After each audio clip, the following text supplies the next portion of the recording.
Hello, this is the Truth Speaks Network. I'm your host, Dylan, and we have a little change in schedule from what we had planned.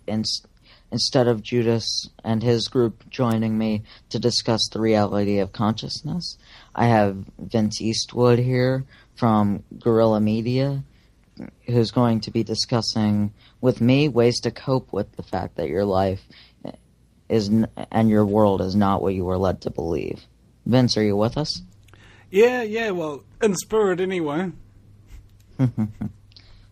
So, I want to get right to it. The world around us is not what we want it to be. Network. Vince, pause your stream. It's doing feedback. Well, hold on. Is there a feedback in the background there or something? Yeah, there's feedback. Joining me. Okay, I can hear that. That's not good. Eastwood here. Okay. Guerrilla Media.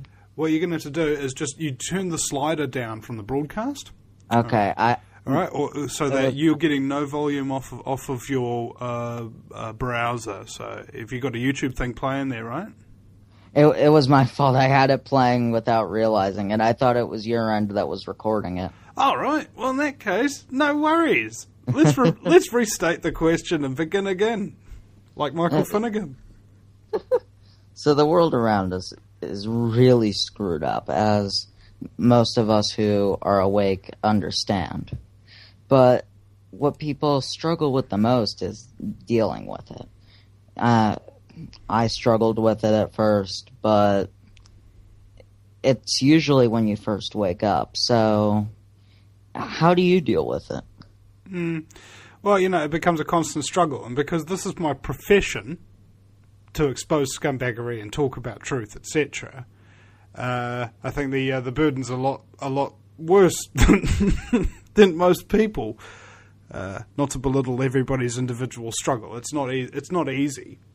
I think it's kind of like you start off, you think the world is one way, and then you find out nearly everything is the opposite.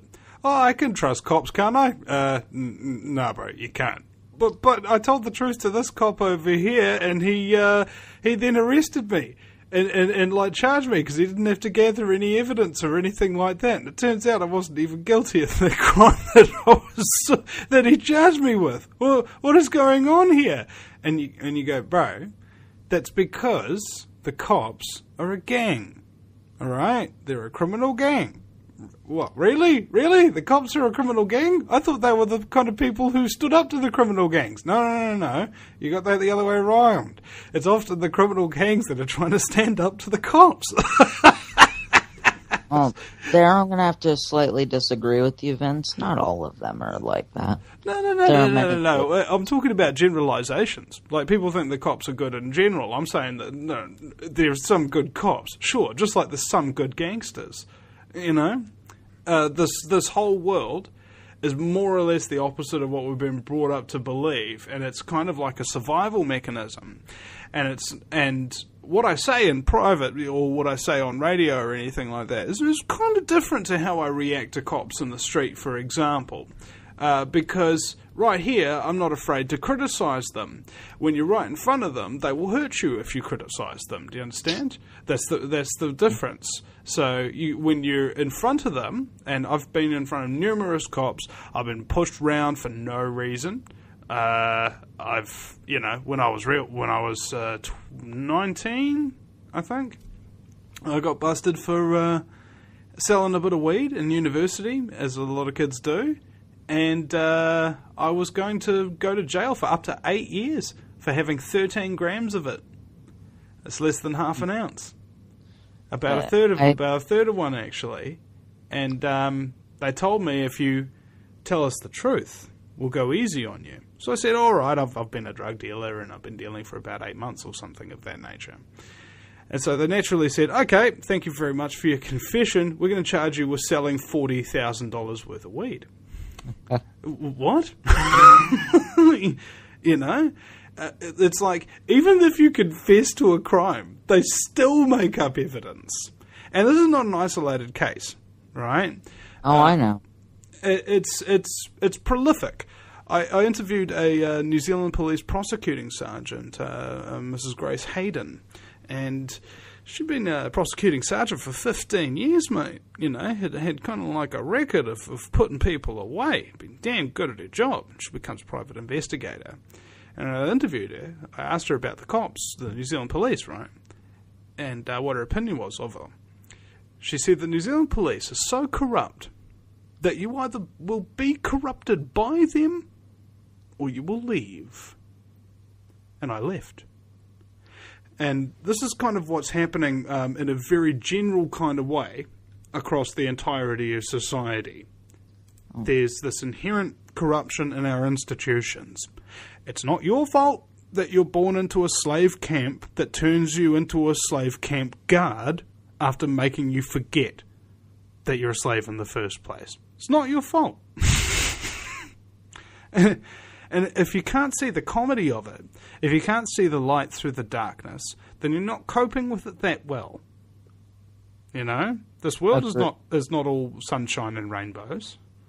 It's not all fluffy video games and wonderful movies and trips to the mall. No. This world's actually quite real, and it's quite dark. And we avoid that kind of stuff most of the time for a good reason. Because it's painful. It's traumatic to not ignore reality. There's actually parts of our brain that work specifically to ignore reality for us so that we don't get affected by it in the moment.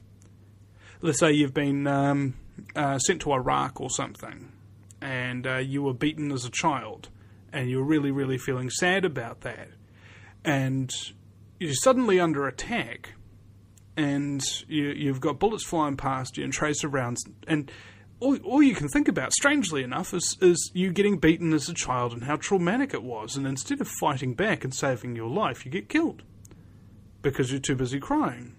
There's a part of our brain that reacts and stops that from happening in those moments.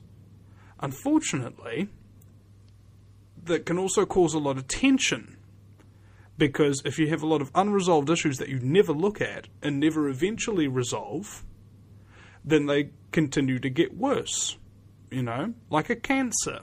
And incidentally, stress and unresolved issues have been linked to cancer. There are a lot of things that are linked to cancer, the same as chemtrails and GMOs and fluoride. Oh yeah, and it's like there's a who was it? On the weekend I filmed two big conferences. One was the New Zealand Journal of Natural Medicine launch, and they had 4 doctors speaking about certain stuff. Maybe a couple of them weren't doctors, but about alternative health therapies, etc.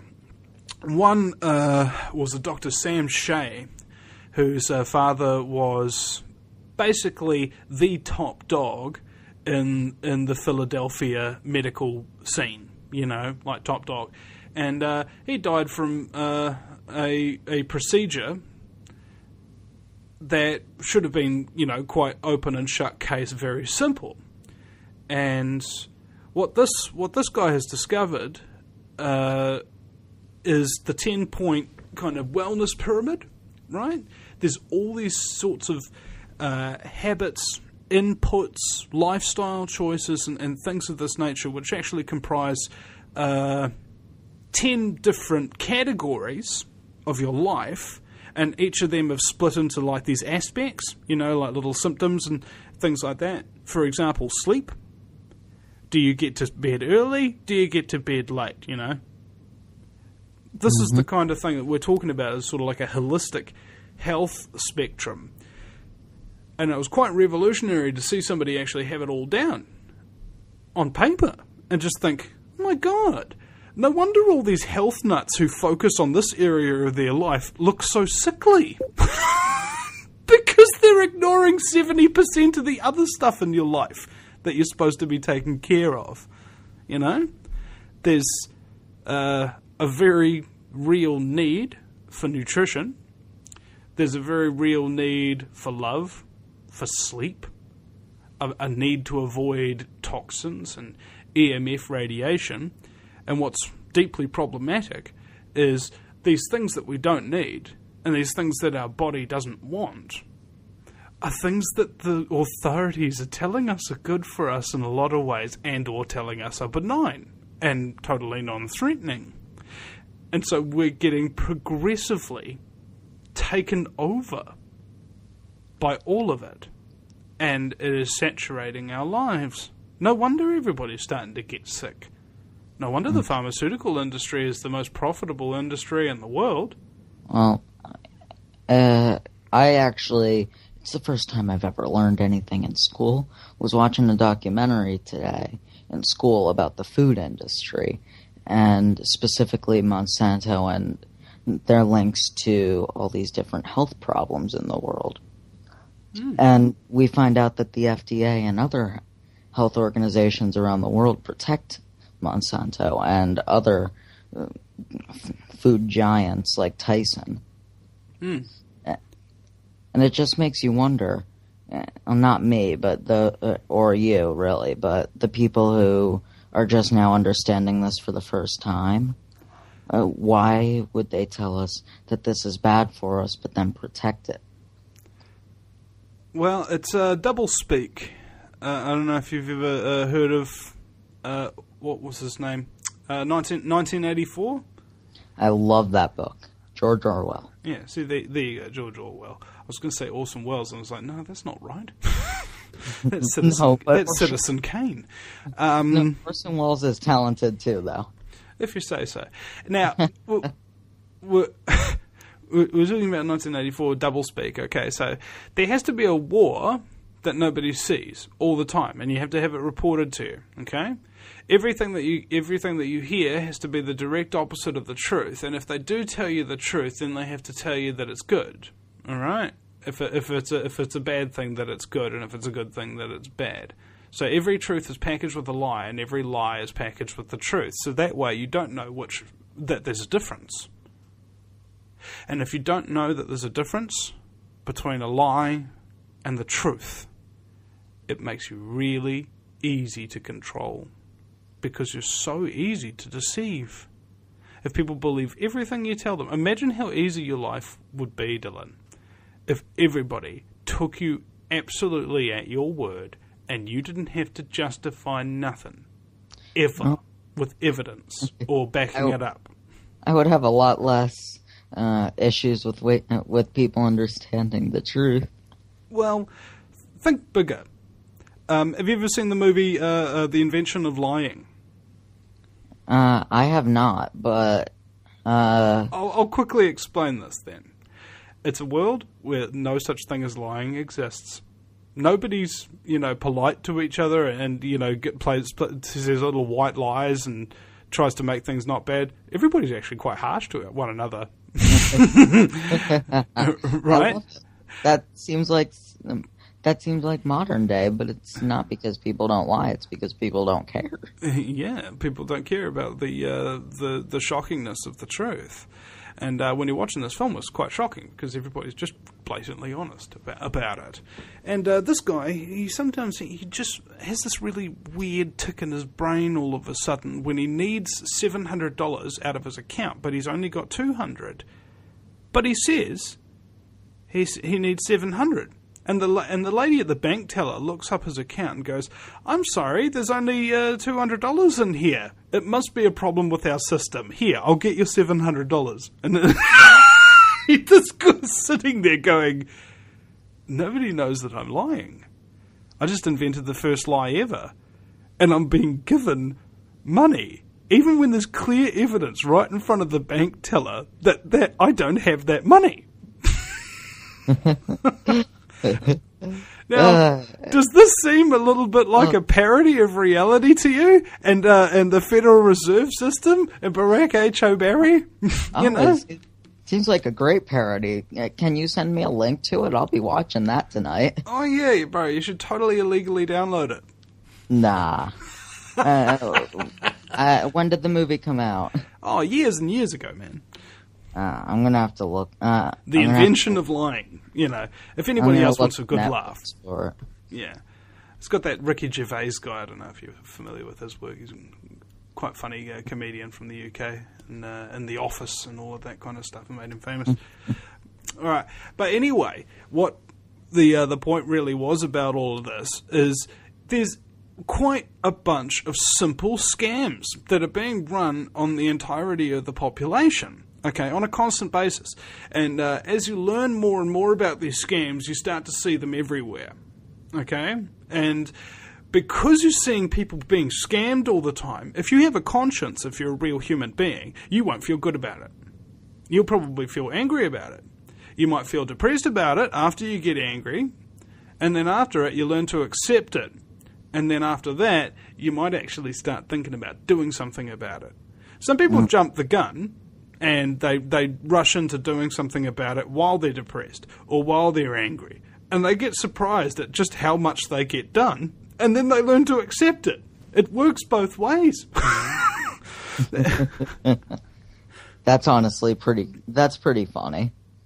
I don't remember going through the cycle myself, but I'm sure I did. I've only been awake for a year, so. Yeah. Well, see, it's kind of like levels of awakening. It's sort of like Freemasonry. You know, you come in and you're like, I'm part of the club now. And you're like, okay, your first degree. Well, how many degrees are there? Well, there's 33. And there's only 99 33-degree Freemasons in the entire freaking world, son. And you go, okay. So you're saying that the vast majority of people who get brought into this club of enlightenment, so to speak, of Freemasonry, the vast majority will never actually reach the peak of this club's publicly noted enlightenment? Yeah, that's right. Most of you will never know what it's really about until you reach that top degree. And only a few of you will. And you will also be forbidden from telling other people about it. Because even if you do tell other people about it, they won't understand what you're talking about. That's the hardest thing to accept. I don't know. Well, what is acceptance? Could you define the word for me? I mean, as it means for you. For me, acceptance is being able to sit back, look at your situation, and think to yourself, I don't like this, but it's reality. Okay. What you're talking about is not acceptance. What you're talking about is giving up. What I'm talking about is opening up. Allowing things to throw through. I'm not saying that this is exactly what you're talking about, but that's what it equates to me. Because the same thought has occurred to me, that's actually part of what acceptance is accepting what you can't change. However, there's different levels to that. There are, in fact, a lot of things we can change about nearly everything. There's this cult now called the New Age cult, whose belief is that what you resist persists, which is coincidentally very similar to the Borg saying that resistance is futile. How did that happen, I wonder? I think that resistance is futile line is used in all the Doomsday movies now. Yeah. And naturally there's actually a whole bunch of things because what happens is you get this dichotomy. Now, we're talking about dealing with things and accepting things, right? So, first of all, I had to learn to accept that I'm an idiot in every single way that matters. That I'm uninformed, that I'm ignorant, that I'm full of hubris, and I'm impatient, and I'm flawed, deeply flawed. I had to accept all of these things about myself, and so should we all. Because it's only once you actually really start to accept the reality of that situation, this is what I'm talking about when I talk about acceptance, accepting your limitations, and then, once you've accepted them, you can learn to change them, okay? It's kind of like sprint training. If you've ever seen this study that's been done, Dr. Mark J. Miller or something in Boston, he did a lot of study on the Boston Marathon, and he figured out that there's a reason that marathon runners versus sprinters look like frickin' cancer patients. It's because the release of cortisol constantly into the bloodstream when you're doing long-form exercise like jogging eats away muscle tissue. There's such a thing as a cortisol injection, but you can't do them ever in the same place because wherever you inject it kills that muscle group in order to harvest energy to send it round to the rest of the body. So as you're long-term jogging, it eats away every single muscle fibre you got. The sprinter, on the other hand, looks like a very strong, healthy person. And that's because when you're only running for 1 minute, this is how we used to do it way back in the day. You know, you see a tiger, a saber-toothed tiger coming at you, you run for your life. You ever see a deer stand around stretching, before it runs away from you? No, it just bolts. It's the same thing we're all hardwired to do. And it produces huge amounts of human growth hormone when we sprint for just a minute and then stop. And it massively increases your bulk and your strength because the chances are next week that tiger's still going to be there. And you need to tune your body into it. And this is the same thing that's happening psychologically with people in this so-called truth movement. Is they're trying to get down a methodology by which they can keep up, but at the same time, by trying to constantly keep up, using the jogging analogy, they're eating themselves away. Whereas this sprinting analogy, it's about bursts. One huge burst and then just stop and rest for a second and have a look at what you've done. Who am I? Am I still a scumbag? I think I am. I need to do some more good in the world. That self-analysis is quite important part of being a truther, because over time, I think I've learned to make assumptions and suppositions instead of looking at the evidence. Like I walk through the door. My wife says to me, "Vinny, there was a car bomb that was going to go off in New York City." And I say, "Oh, don't worry, baby. It's probably just the FBI." Now it turns out it was the FBI, but I didn't look at any of the evidence, so I didn't actually really know. And what this leads to down the track is having arguments with long-time friends over nothing. Because you assume you know what they're up to when you really don't, because you're so used to operating on assumptions. So we wind up back in that freaking circle. I often will say that the biggest enemy of us conspiracy theorists is us conspiracy theorists, because we think everything is a conspiracy, and that turns people off. That's what some people say to me, yeah. But, for example, the Santa Barbara. Might want to close down your Skype, your Facebook browsers there as well. I keep forgetting to turn off the chat sounds. But the Santa Barbara thing, I don't believe that was a conspiracy. I believe the evidence is there to support that it wasn't. When you say the Santa Barbara thing, I don't know what you're talking about. There was a shooting and stabbing in Santa Barbara about a month ago. Okay. Or about a month ago. See, when somebody says mass shooting, the first thing that occurs to me, regardless of not looking at the evidence at all? Gladio? No. Pharmaceutical drug reaction. Zoloft. Prozac, etc. Well, I won't deny that that's a possibility there, but...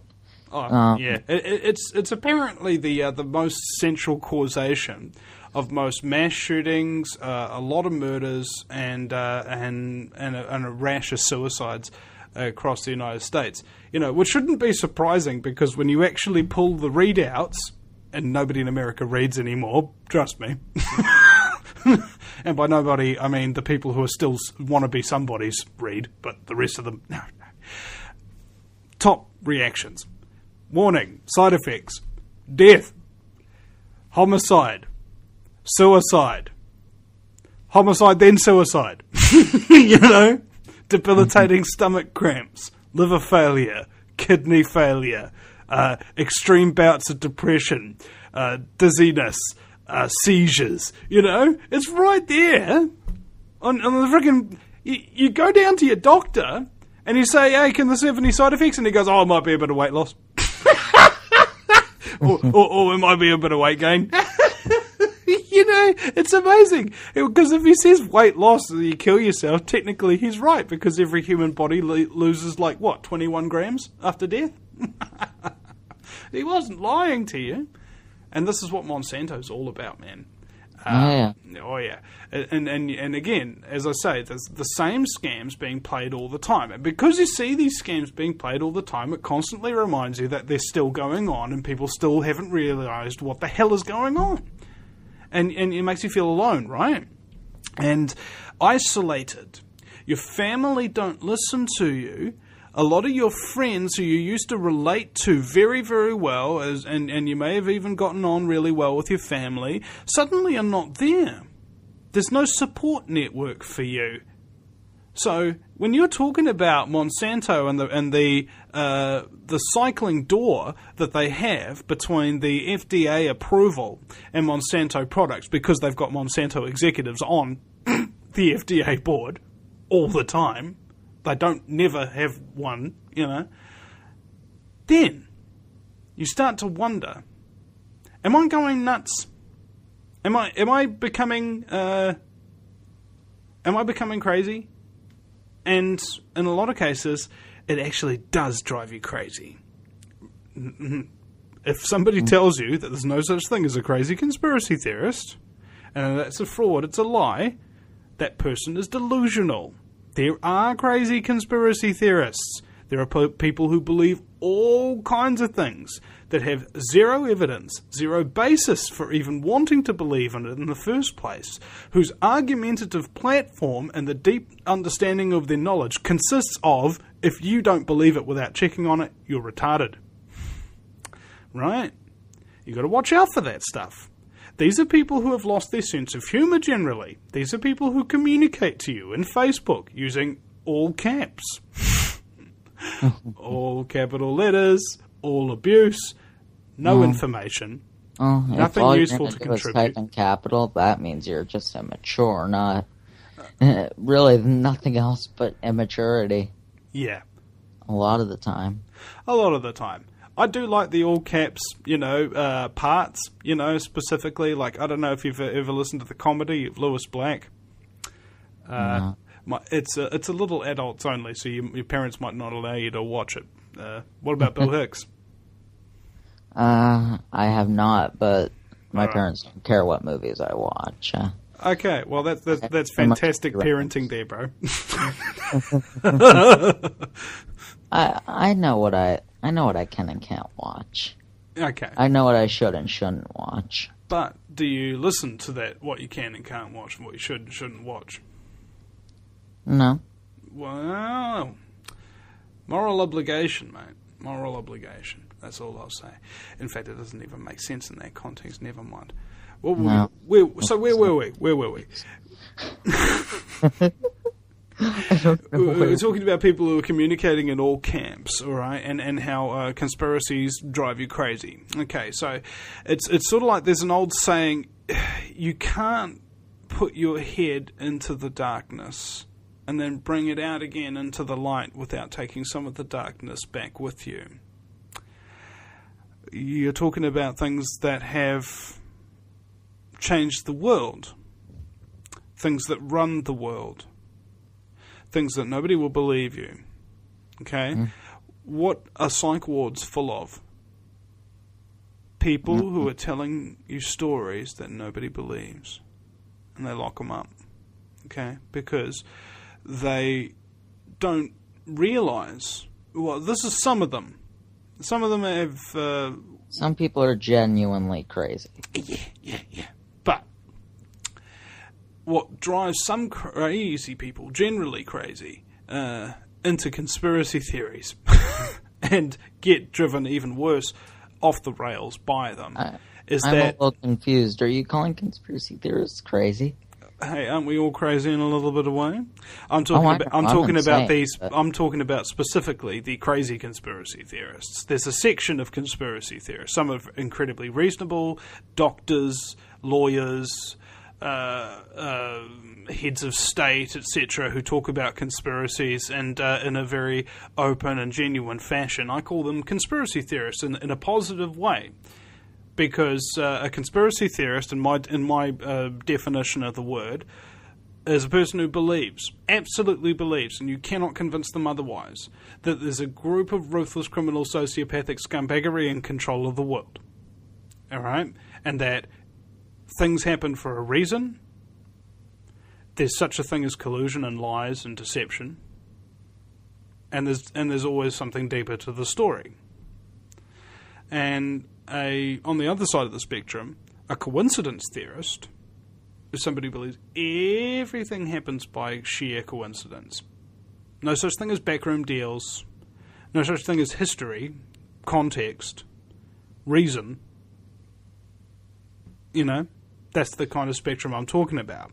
However, I don't believe there are any coincidences in the world. Well, there's the thing. Synchronicity, do you believe in that? Meaningful coincidence? Can you elaborate more on meaningful coincidence? Well, because I don't. Okay. Let me give me 2 stories then. I was sitting at my desk. I just finished a show. I hadn't had breakfast, and I was really, really hungry, and I felt like a meat pie. All of a sudden, it's my mate Dan at the door, and he goes, "Vinny, I bought you meat pie." The other day, I was, actually, this was a year or so ago. I got up in the morning, and when you have to pay bills and things like that, it's often the thing you think about in the morning. You get up on bill day, and you're like, oh my God, where do I pay? I've got to pay this, the internet, the fuel, and the rent, and power, and all of that kind of stuff. And bro, it's like $500. I don't have $500. Go to my computer, check my PayPal donations. There's exactly $500 in there from one listener donated while I was asleep, thinking about it. Well, these are the kind of things, and those are just two examples that I remember quite vividly. It actually happens all the time for me, and it's starting to get a lot more intense recently, where I can, I'll be humming a tune. Then all of a sudden that tune comes on the radio. Or I'll be thinking about a remake of a movie that I'd really love to see, and then it gets announced a month or so later that there's going to be a remake of this movie launched. You know? I'm starting to have these really strange, interesting connections and coincidences happen all around me. And I think it comes down to interpretation. You know, what does it mean? What does it mean that I'm getting into my car, singing in my head Electric Avenue, and then turn on the radio and the song Electric Avenue starts right away on a completely random channel? What does that mean? Is there any practical benefit to it? Well, of course there's no freaking practical benefit. And whatever it means is... Oh, go ahead. Sorry, I want to clarify my belief on it. I believe that in a string of events, I'm going to go with recently, hope I can find it, but I'm going to go to 9/11 for this one. There was a possibly controlled demolition. Agreed? Yeah. I was just thinking about this last night, synchronistically. Another coincidence, I guess. 2 weeks before, all the bomb-sniffing dogs were removed. 1 week before, anyone who wanted... There were people going in and out of the building, construction crews. White jumpsuits, no name tags, huge cables dragged all over the place, and they said, we're doing an internet upgrade. And then the day of, people were told to stay home from Building 7, for unknown reasons, people were just told to stay home. I don't believe... The same thing happened in Oklahoma City. I don't believe that all those things lined up like that are coincidences. I think that when you have a string of events like that, it no longer... It has the possibility of being a coincidence, but a much less likely outlook on being a coincidence. I agree. And what was the other thing I was talking about? It's when things go out of standard operating procedure that you have a conspiracy. Okay, nearly every single bombing that's happened on U.S. soil and whatnot, the authorities didn't act on standard operating procedure. Why every single one of them? You know, why couldn't it just be like one where they dropped the ball, or two, or three? But no, it's every single one. And if you see that lining up every single time, that every single investigation gets botched deliberately, every single time that there's a bomb about to go off, there's certain people who know about it beforehand and are told to stay away. Why is there always a lone gunman or a crazy terrorist with three names? You know, like Lee Harvey Oswald. A lot of these people. John Booth. Yeah. It's strange, isn't it? And basically, because people's curiosity has been destroyed systematically over time, they not only don't hear about that information at all, even if they did, they don't even think about it. It's just like, oh, that's interesting.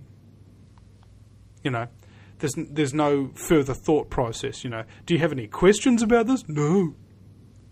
I've just told you that your government are colluding to kill you and your fellow citizens as a pretext for then enslaving and then killing you and your fellow citizens over again.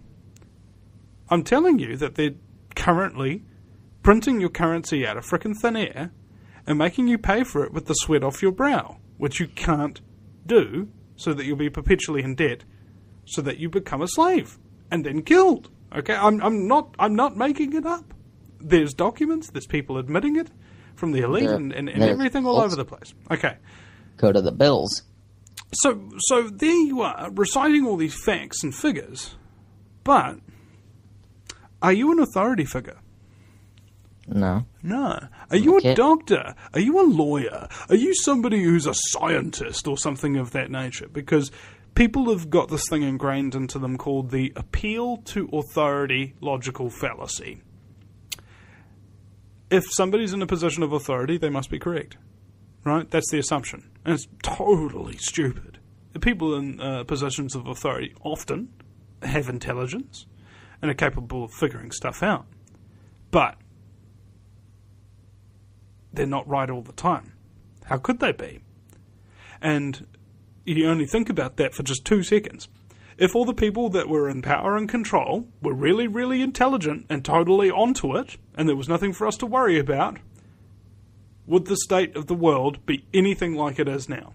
If they knew what the hell they were doing, or were doing it for good, benevolent purposes? If people understood what was going on in the world?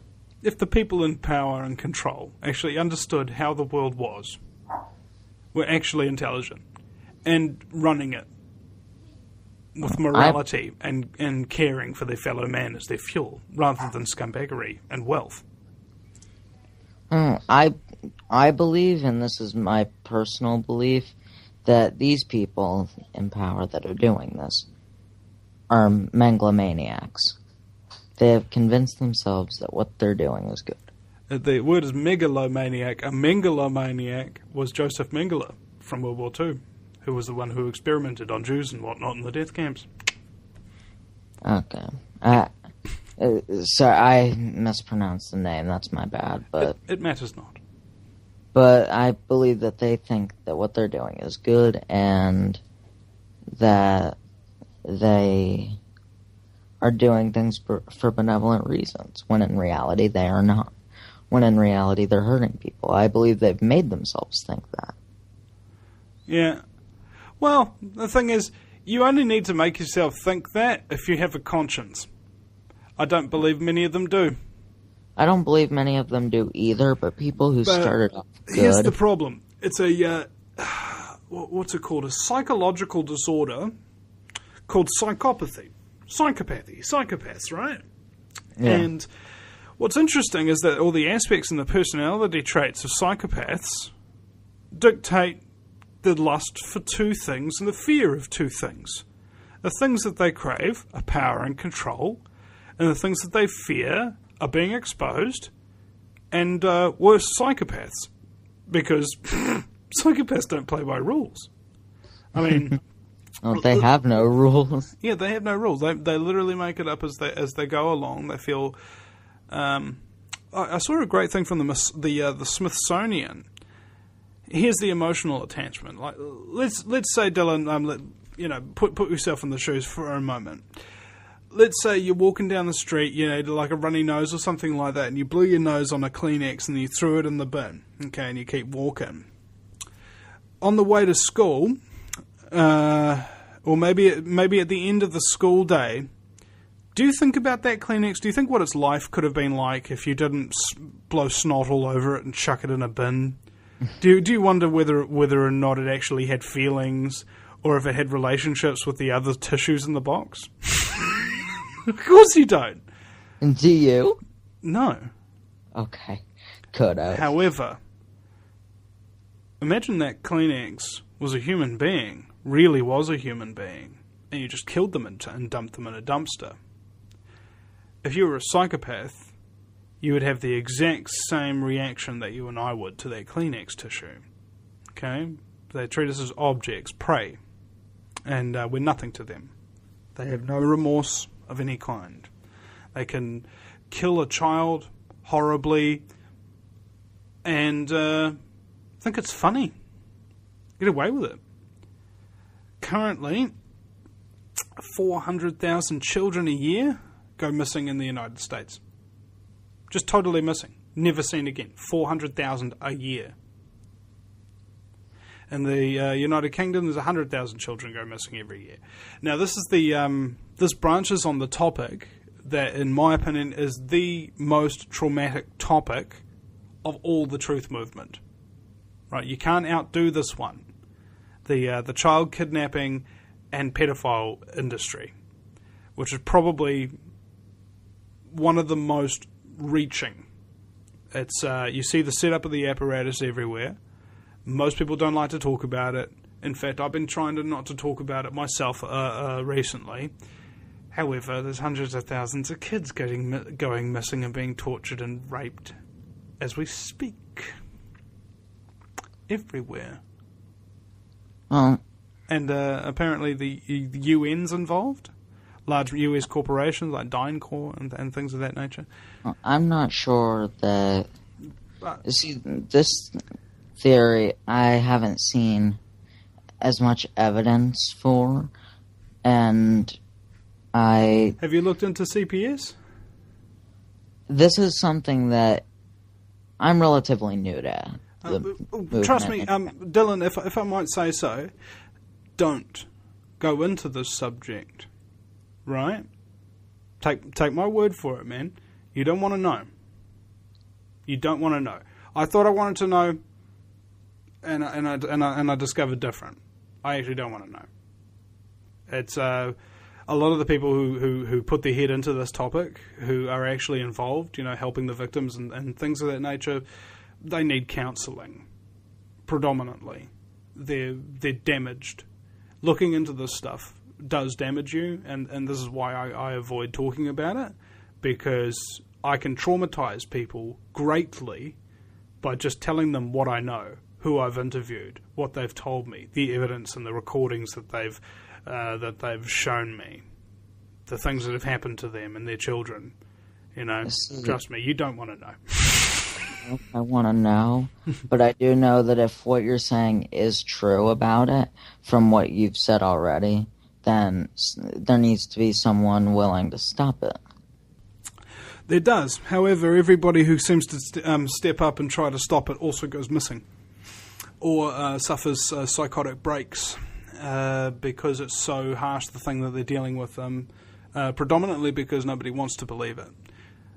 So if you're trying to help people who are being tortured and raped and things like that by bloodthirsty pedophiles that have billions of dollars in their bank accounts and whatnot, and can do as many as 6 boys a night and bury them in their backwoods with no troubles and not even thinking about it, and you know that this is going on and you've witnessed it going on and you've actually recorded it, and then you've seen that when you go to expose it, you go to the cop, and the cop suddenly tries to avoid the investigation. He tries to misdirect you elsewhere. He's on the take. And then you're like, okay, well, what about the nurses who treated these children? You go to the nurses and the doctors and things like that, and they say, oh, no, there's nothing to worry about. Oh, my God, they're on the take too. And then you go to the local sheriff. Surely, they might have infiltrated the local police department, but surely not the sheriff's office. And he voids your investigation, and he tells you that there's nothing absolutely going on. Frack, he's on the take too. Unbelievable. Everybody who you'd go to in a position of authority to help you expose this, the person who it usually gets directed to is on the take. And if they're not on the take already, when they start investigating, it then goes up to the higher levels, and the higher level says, stop that investigation right now, there's nothing to it, this person's crazy, etc. Lock them up into a mental institution. That's what happens to these people, man. Most of them get locked up in mental institutions. It only takes 2 signatures, and the people don't even need to know you. At least this is the way it works in New Zealand. There's similar apparatus that goes up on the States, and you can just be popped in there, and then they'll dope you up forcibly. They'll strap you to a chair, and they'll pump you full of experimental medications. And by experimental, I mean they've been approved by the FDA for public consumption, which means they've been through no trials, no double-blind trials, no placebo tests. Which means they're probably dangerous. Yeah, which means they're probably dangerous, and will probably frack up your head and turn you into a crazy person. You see? Oh. If the conspiracy themselves don't drive you crazy, they will strap you to a chair and force drugs down you that will make you crazy. That's the kind of thing that happens with this sphere of influence and research. When you want to really do serious stuff and you really want to clean up the scum in the society, you get what you pay for. Oh, it's not anything I really feel like looking into, because I don't really feel like being traumatized. Yeah. See, I didn't start hearing about this until I was like 26, 27. And even at that point, it was like, boom. This lady came around to my place like a couple of months ago, bro. This is actually a good story. This is a good thing to illustrate. I'd been in talk radio for 3 years, listening to people's traumas from all over the place. And this one woman comes around to my place for 6 hours, doesn't stop talking for the entire 6 hours. Because I'm the first person she's talked to in a long time that would actually listen to her and not think she was crazy, because I unfortunately knew that what she was telling me was the truth. Yeah. You tried taking on 6 hours of rape stories and things like that. It is massively devastating to listen to, bro. I couldn't edit a show.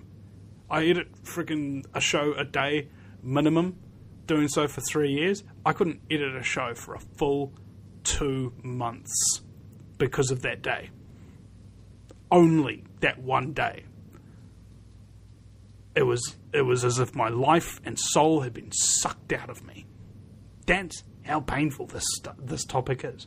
So let's move right along and talk about something a little bit more positive, shall we? In terms of keeping your sanity, it's imperative that you keep your sense of humour about things, okay? There's a great scene in the TV series Scrubs where he says, what was it? You see the doctor in there? He's going to tell that family that their loved one died and that there was some kind of complication. And then he's going to go back to work. Do you think anybody else in that room is going to go back to work today? You see? That's why we make jokes. To distance ourselves. That's why we tell jokes. So we can just get by, not because it's fun. Well, sometimes because it's fun. Sometimes you gotta laugh at the pure irony. Yeah, you know. I mean, that's what nanothermite's all about. Laughing at the pure irony. Because you get it? Nanothermite creates iron ore spheres. That was a bad joke, but it's still good to laugh at. Hey, see, there's bad jokes everywhere. What was it? Dick Cheney, he celebrates 9/11 every year, bro. He gets a big cardboard cutout kind of the Twin Towers set up in the living room of his cottage, and he gets his family round. He gets some presents and everything. They drape Christmas lights and fairy lights and artificial explosive damage and things of that nature. Little plastic decorations all over the tower. And one year the tower caught fire, and it burned for 4 hours, but it didn't collapse. I saw that story. The part that people get stuck at when talking, I've convinced 3 or 4 people.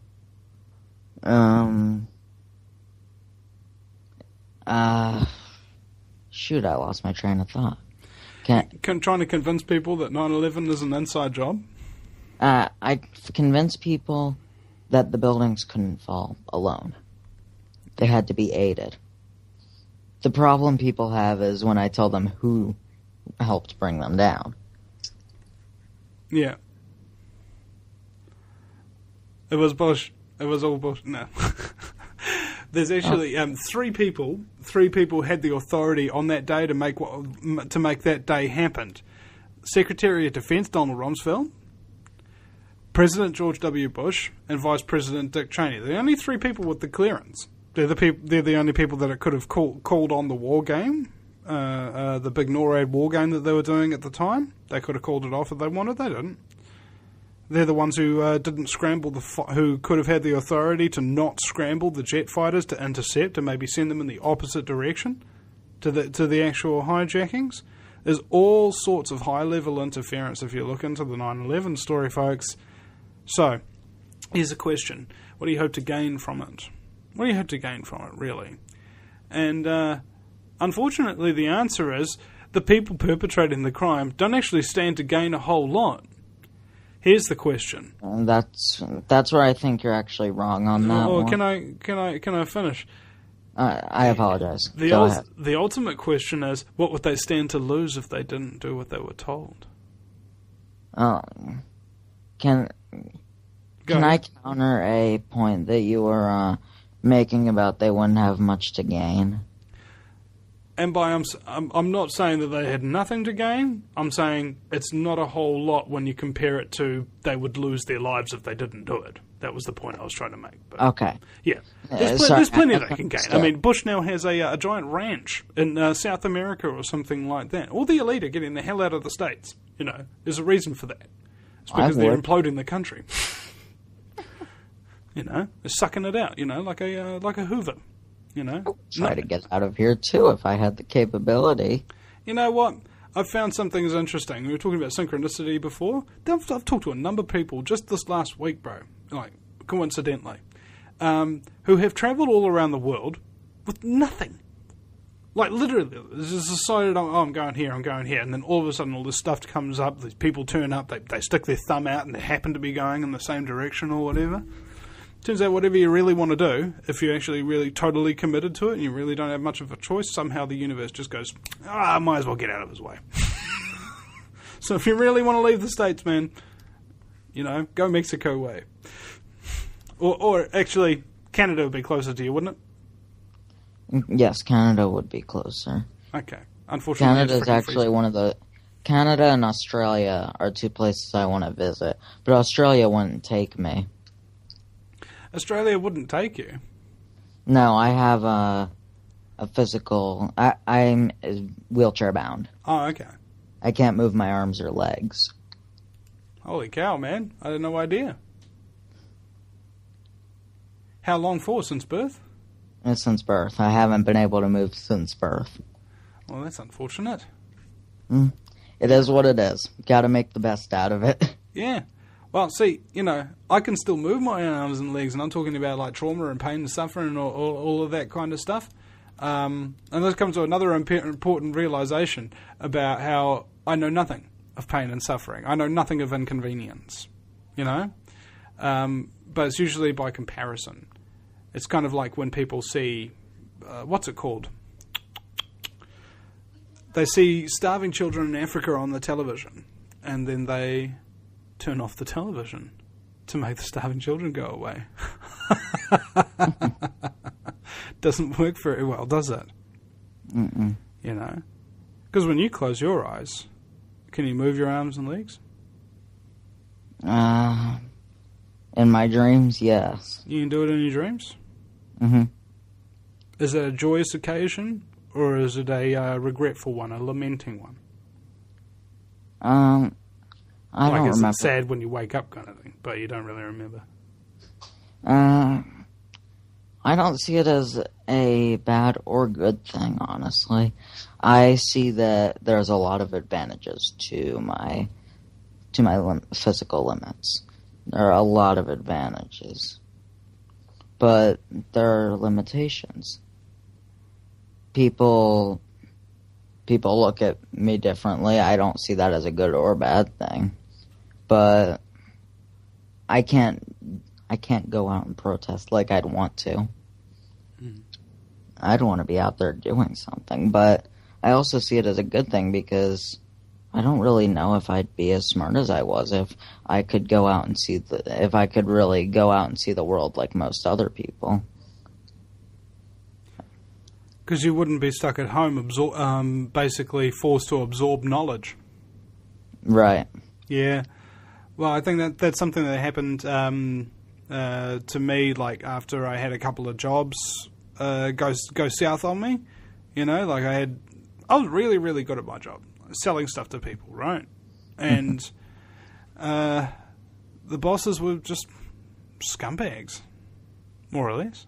They didn't care about me. They didn't care about the customer. They didn't care about anything. They didn't care about anything but themselves.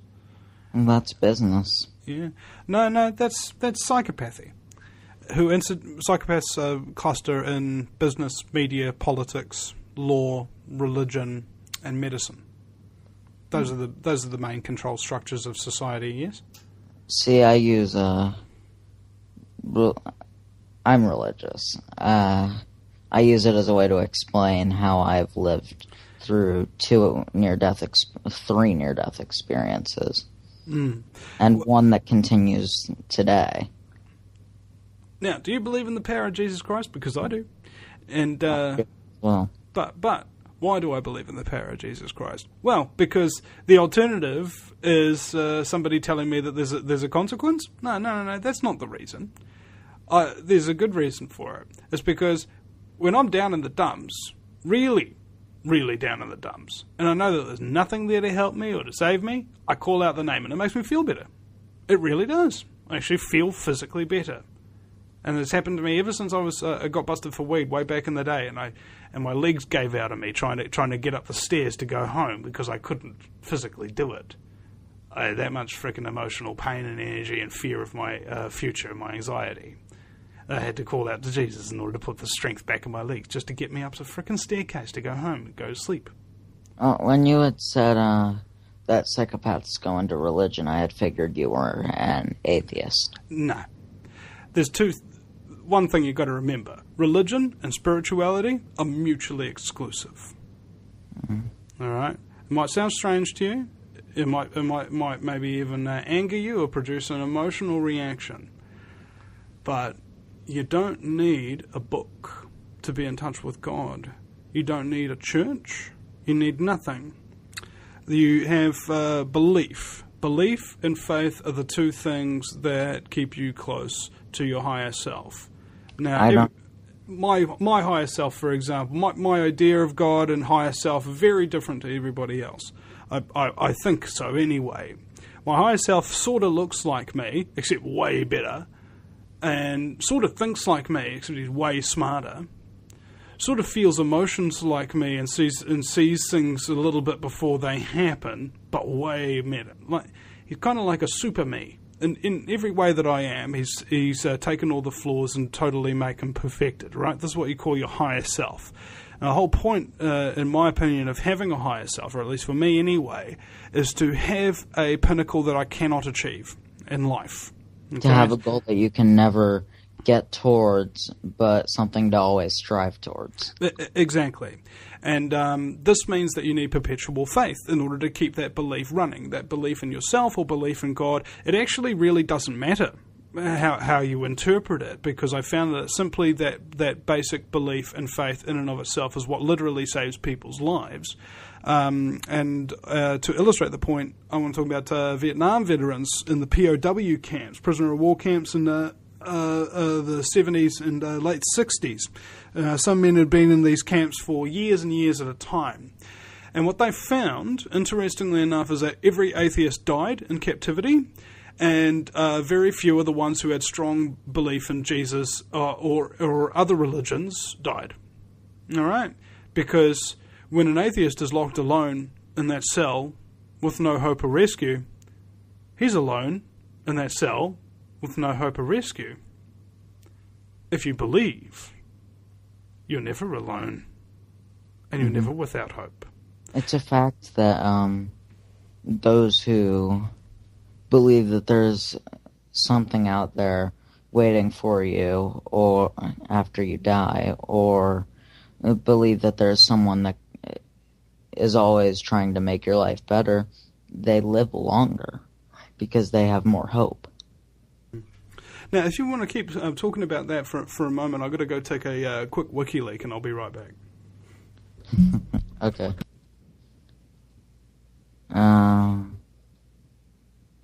So, I mean, talk about your beliefs, and with your condition, did that kind of spring from that? I mean, because I found with my beliefs, a lot of them came because I needed one at the time to save me from myself.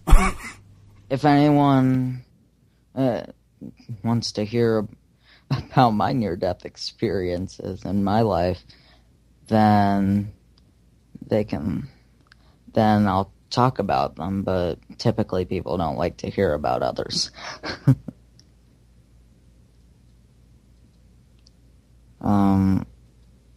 Just type in the comments section if you want to know what led me to my beliefs, and if you don't, then I will figure something out to talk about, or maybe put a topic in the comment section, and when we get back, I can see if Vince wants to discuss it with me.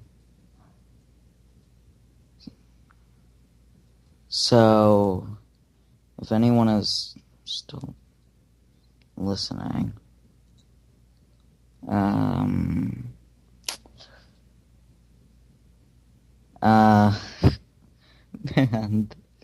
this is going to be probably the worst part of the show right here, because I can't talk to myself for any length of time. I'm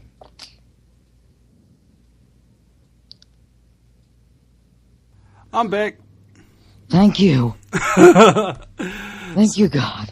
Sorry, did you just wonder where I went for a moment?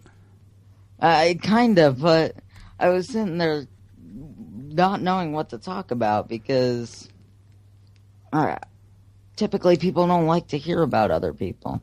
I don't think so. It depends whether or not those other people are interesting, and are more interesting than themselves. Mm-hmm.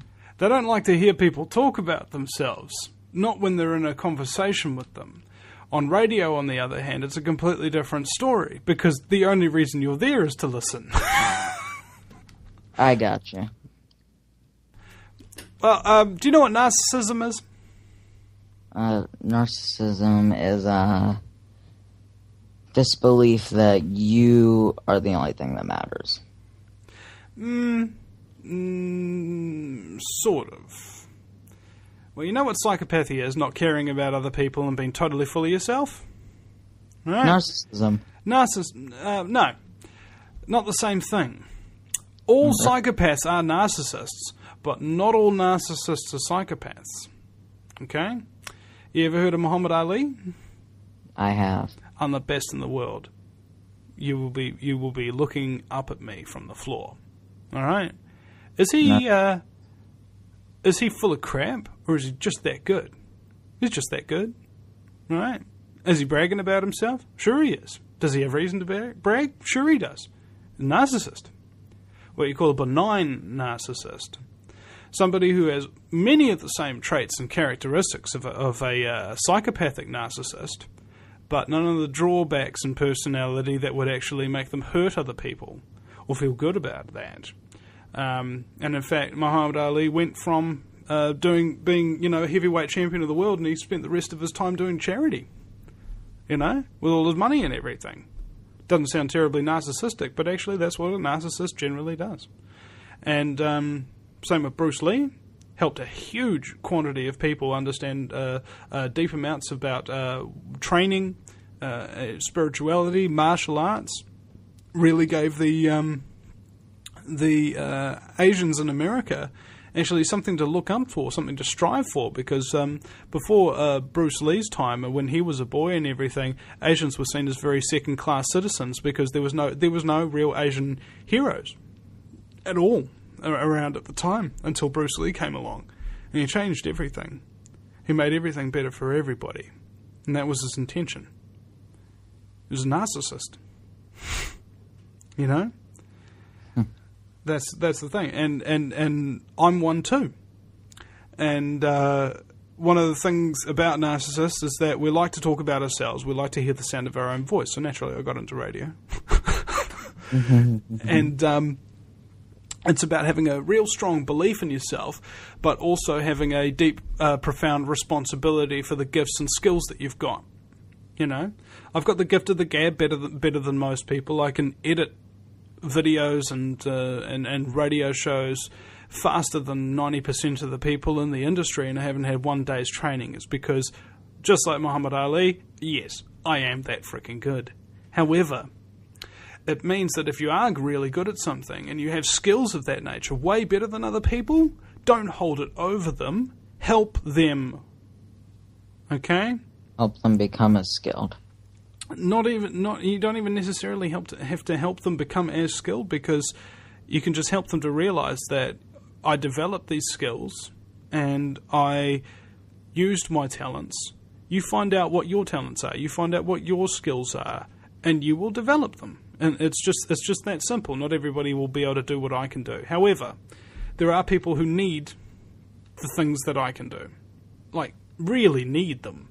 Activists, for example, who are exposing scumbaggery, very rarely will have a lot of airtime given to them by mainstream media.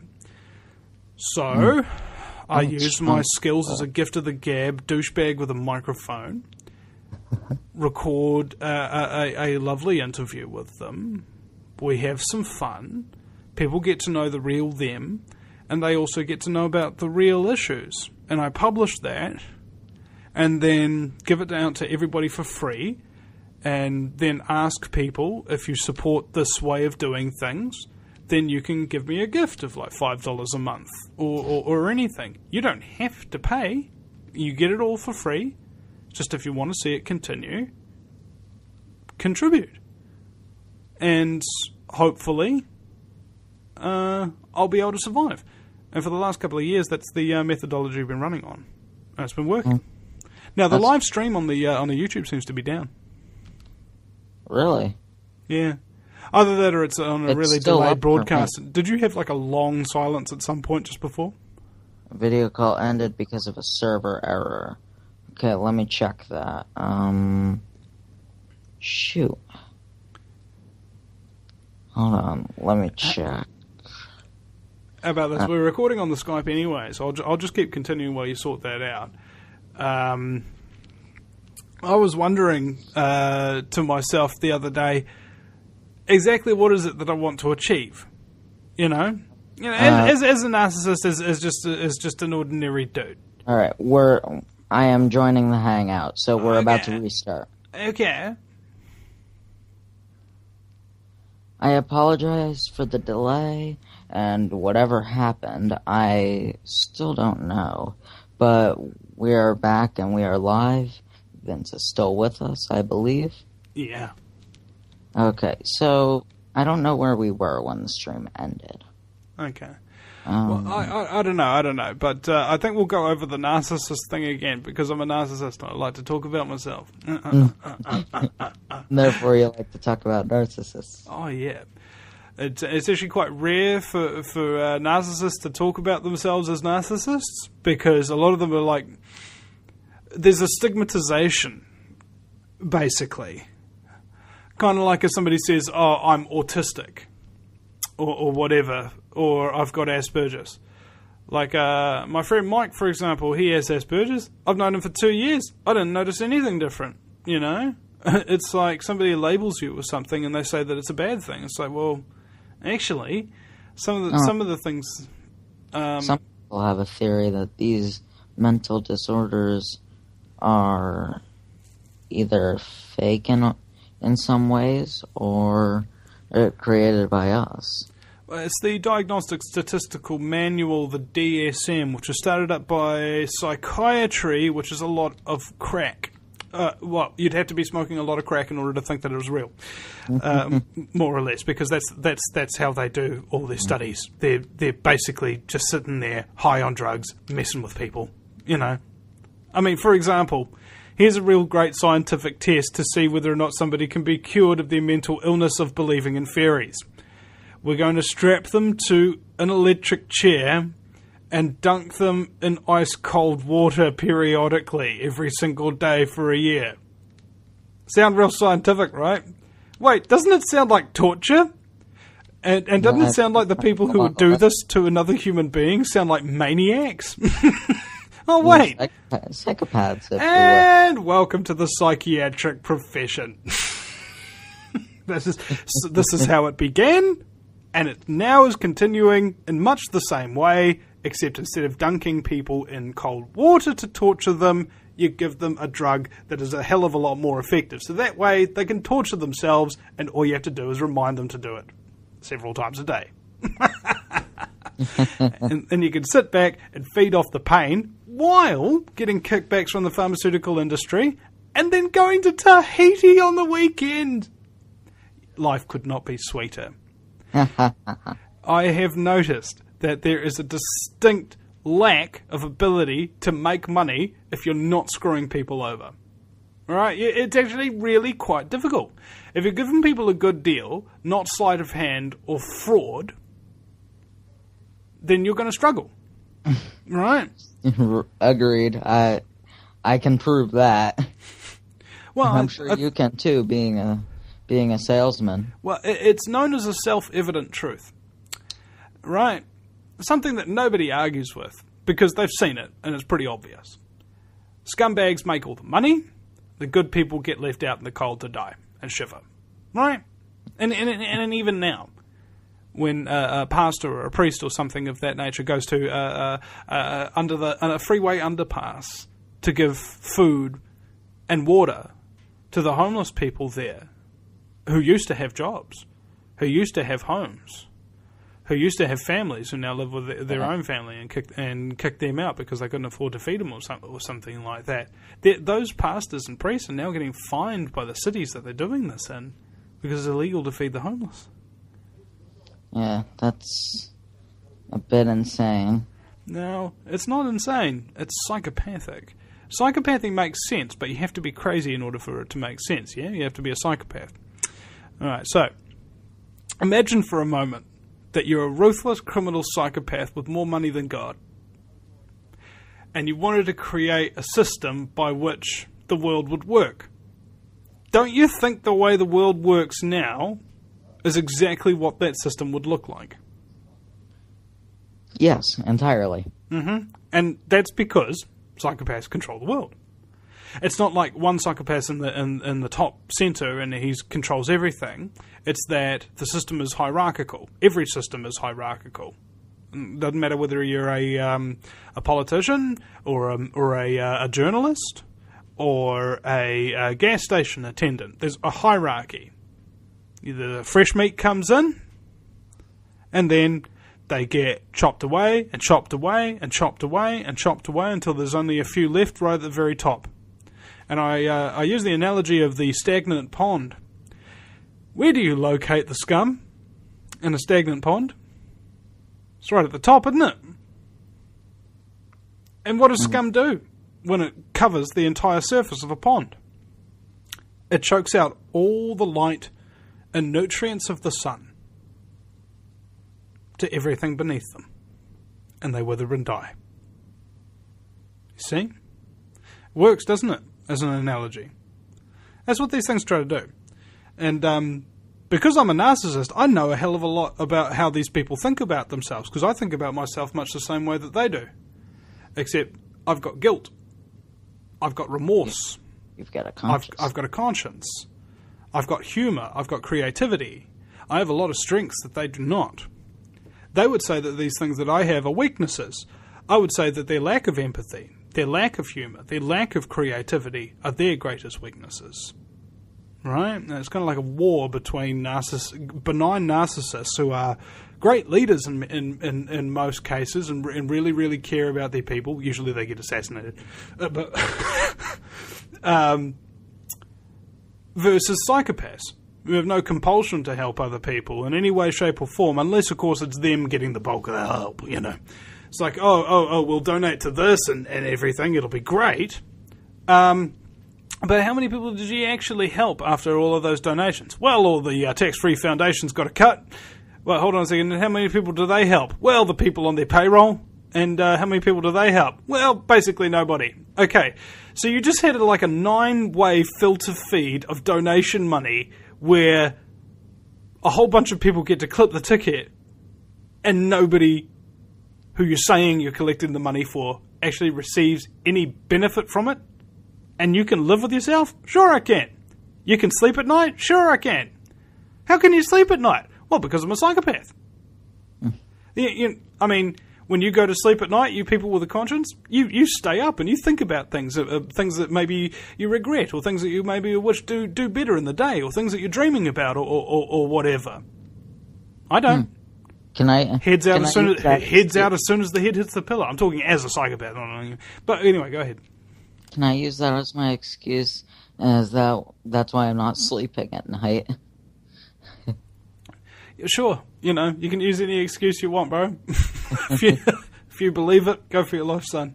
I don't sleep well at night. I have sort of a sleeping disorder.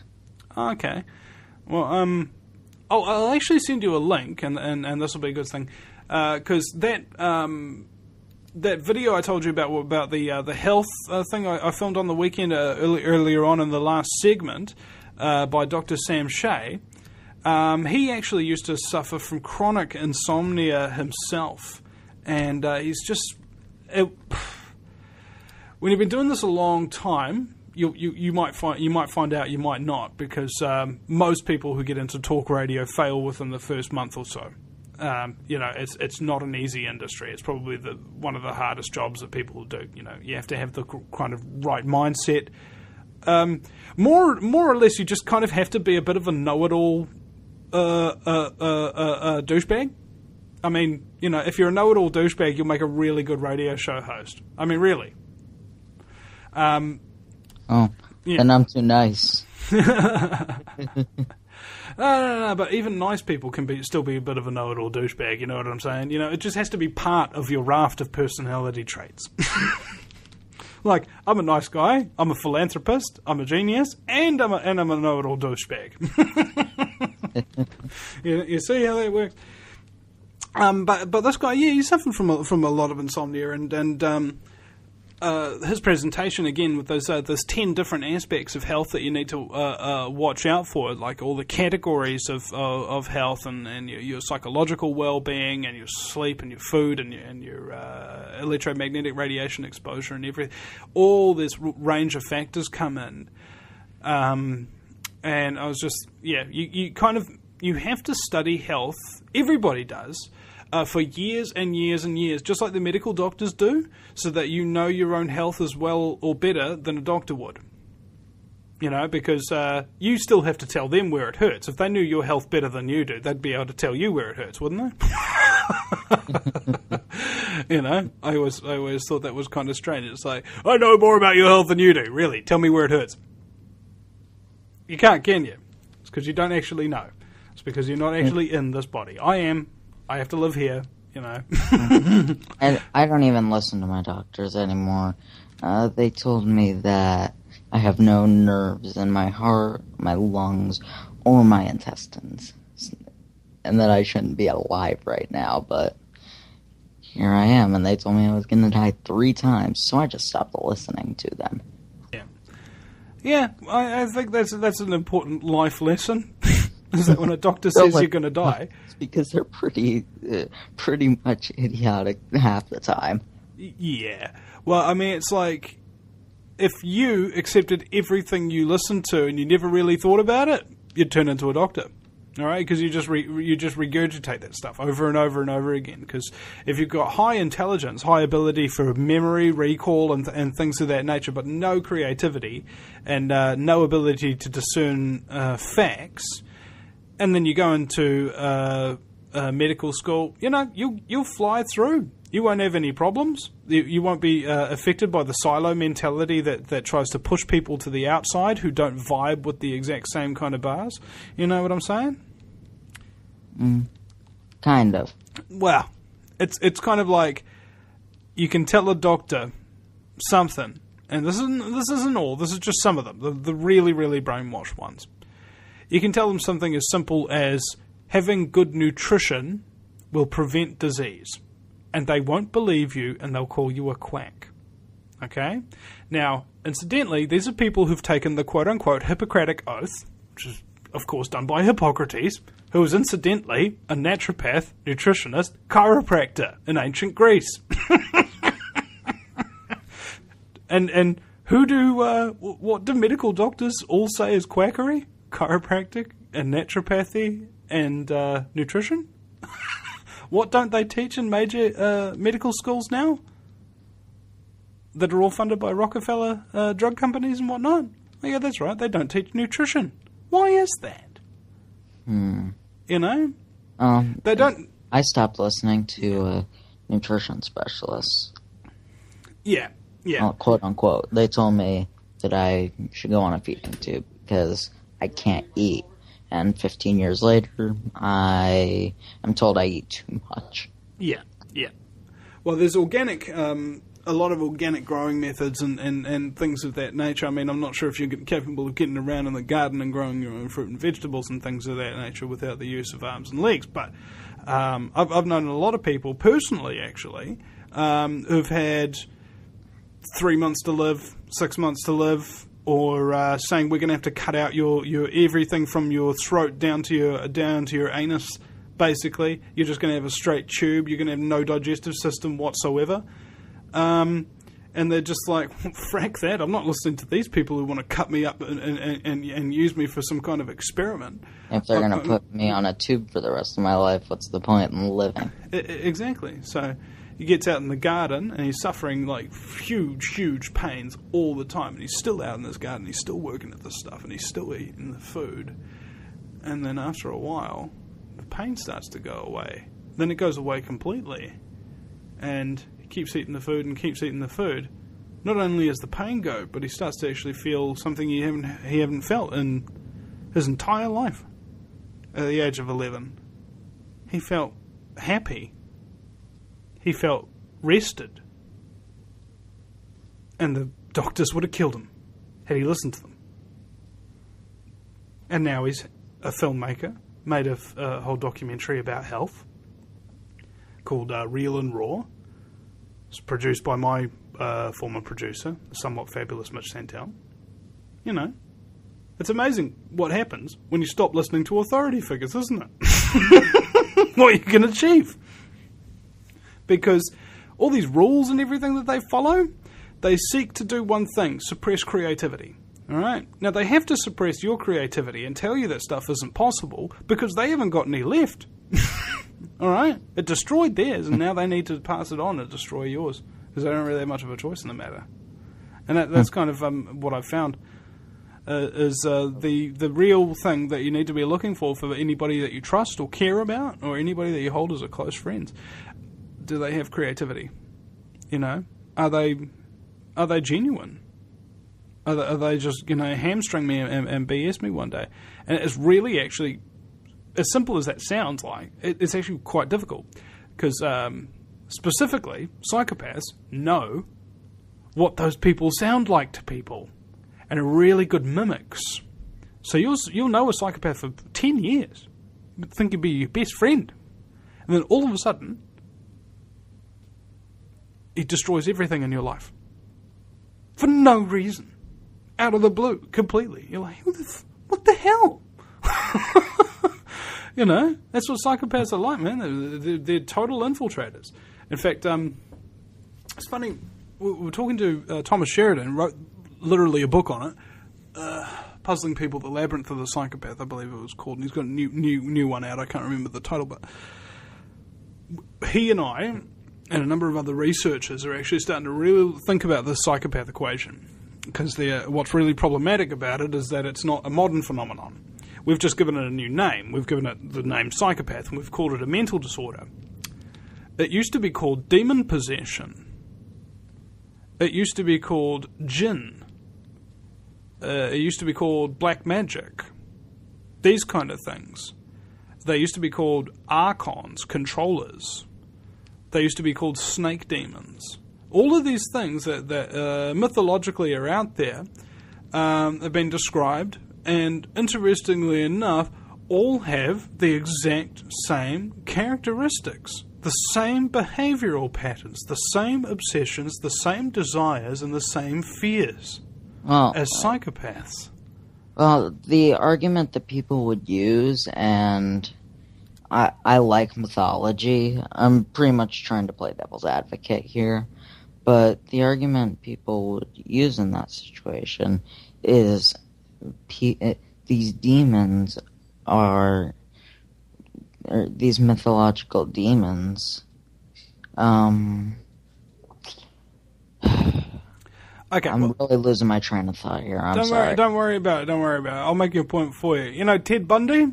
What would you call him? He's a monster. He's a monster, right? I don't really know him. Okay, he killed 25 really beautiful young women, and he was a very attractive man, and he smiled at them, and he had a broken arm, and he said, "Oh, can I have some help or whatever?" And then boom, he got you. When we were over the entire of the United States, That to me is monstrous because. All right, so imagine from this point to here. This conversation is being recorded, and in 1,000 years, they hear this conversation about Ted Bundy, the monster, and they do carvings or whatever about this Bundy monster, etc. Same thing that I'm talking about here is all these things in ancient lore and whatever that we're starting to dismiss were at one point real deal kind of stuff that people had a great awareness of, but they weren't doing it in a literal format in a lot of ways. We're talking about characteristics, mythology here, okay? Oh. Where you can inflate the word monster to become not just a characteristic of a human being who's a monster, but an actual creature.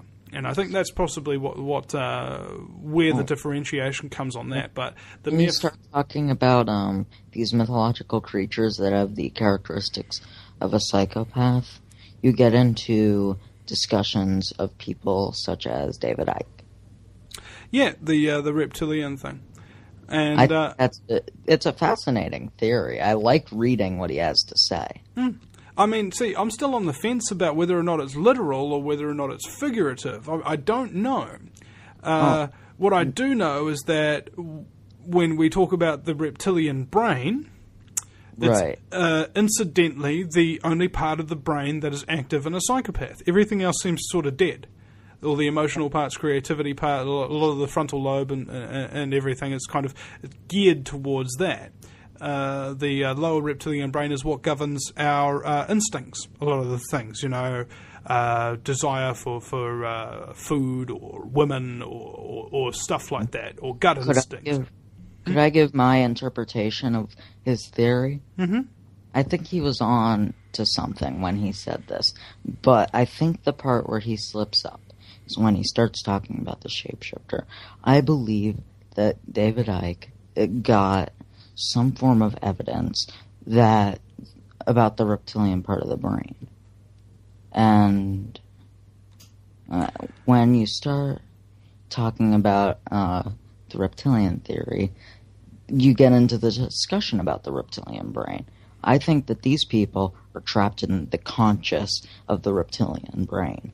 And I think that's where the theory lies. I think that's where you have some scientific basis. Maybe that part of the brain overtook the rest. No, I don't think so. So you can't confine it to that. There's a lot of other aspects to psychopathy that are for lack of a better word, mystical. They have an uncanny ability to avoid hazards, right? Like it's really strange. Like Castro, they tried to assassinate him a number of times. The guy's a complete psychopath. Loves his cigars, poisoned cigars, exploded cigars, and all other methods of. But he just walked out of every single one of their traps. They couldn't understand how the hell this guy knew. He also couldn't. They also couldn't understand why it's always the good guys that get assassinated, and the evil guys just keep running the world, right? Well, there's two reasons for that. One, psychopaths can sense threats in a kind of psychic sort of way. And the other part is, only good people would want to assassinate bad people, and good people generally aren't professional assassins. You know, I can present a counter to that theory that good people aren't professional assassins with a modern example, actually extremely modern. On last Friday, the previous Friday we had. Jake Rockefeller, the grandson of David Rockefeller, a big banker, died in a plane crash. And he wasn't the first banker to go. He is actually I believe there have been 24 assassinations of bankers since January of 2013. Yeah, and 500 the year before that. And 500 the year before that. I did not know about that, actually. Yeah. There's a lot of patsies and a lot of people like that. Psychopaths can die. Sure they can. And usually it's because they get killed by other psychopaths who are trying to cover up their tracks and using them as useful idiots, you know. And as I say, these are just general ideas. If you want really specific things, like total specific, incorruptible, you know, this is the 100% truth from me, you're probably not going to get it, because I honestly don't know. This is only the I've only talked to the top researchers in the field on a personal basis for hours at length, and that's all I know. Some people think that sounds like a lot. I think it does, but it doesn't mean I know everything. No, there's no way to know everything about a topic. Yeah. You can only know if you talk to every professional in the field. I'm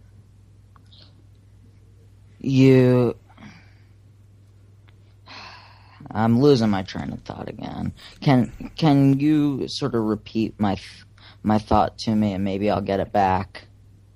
Sorry, I was just losing mine there as well. It's 9:14 a.m. and I got up at like 5:15 this morning to try and check the times on the zone on this and the world clock and everything to figure this out. So you know you'll have to forgive me at the same time. You're fine. But we were talking about psychopathy and their ability to keep themselves out of trouble.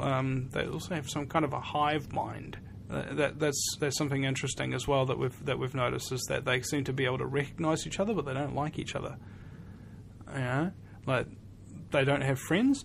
What they do is they have what they call an entourage. So you'll have. I don't know if you've ever seen people like this, but you can spot psychopaths in their behaviours pretty early on, so long as you know what to look for. Somebody who always needs somebody under them. okay, like underlings. Little, like I used to be bullied at school, right? And there was usually one central bully who was the psychopath, and then these other two little tools that he had round with him who like did everything he said and sucked up to him and things like that. I don't know if you've ever seen this, but that's kind of how they work in the real world. How many people do you normally see with the average presidential candidate walking around all the time?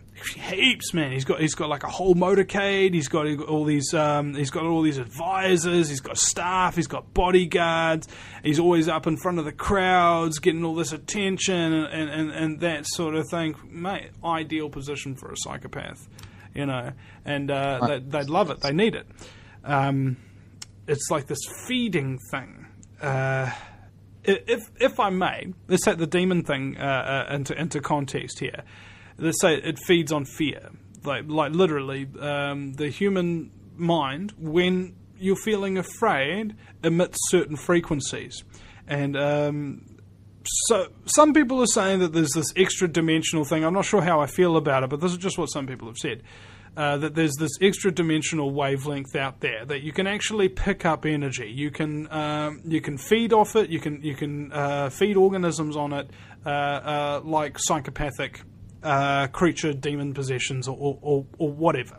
Kind of like a mind parasite, if you will, that attaches to the brain stem, controls a lot of your actions and thoughts to inflict fear, pain, and suffering on the non-psychopathic entities around you so that it can feed off of your fear. It can feed off of your pain. It can feed off of your suffering. Yeah? Mm. Suddenly a whole lot of behavior methodologies seem to make a whole lot more sense. Like as I was talking about psychiatry before, about them basically just torturing people and saying that this is their way to get them well. It's exactly what a psychopath would do. They tell you the exact opposite of whatever their intentions are. Okay, so you sort of like take it and invert it. So if they say they're here to help you, they're here to hurt you. If they say they're here to sort out your problems, they're there to make more of them. If they're here to protect your property, they're there to take it from you. That kind of thing. If they say you want to invite me in because I'm going to be a good house guest, don't invite them in. They're not a good house guest. You know, that sort of thing. They do the opposite of everything.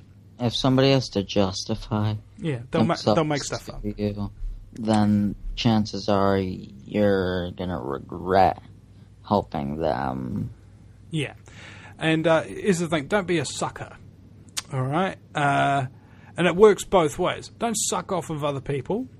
If you're not a beneficial parasite like me, I do suck off the community and ask for donations and things like that. I admit that. I'm not ashamed of it, though, because I feel that I do something to earn my way in this world and that people have a choice about whether or not they give something to me. And I give something back to them, much like a beneficial parasite on a shark or something would do. So I try to look at myself in the worst ways possible and then try to justify them from looking at it from a bad angle, rather than looking at myself in a great positive light and then just saying, oh, aren't I great, and not even questioning myself, you know. That's a problem a lot of people don't work out, which is a stupid thing. It's just quite simple, you know. Think of yourself in the worst possible way and then try and figure out how to live with yourself. And you go, oh, I'm not actually that much of a douchebag. There you go, son. You're sweet ass. Now, I was talking about with in terms of psychopaths and what have you, in the spiritual aspects, la la la la.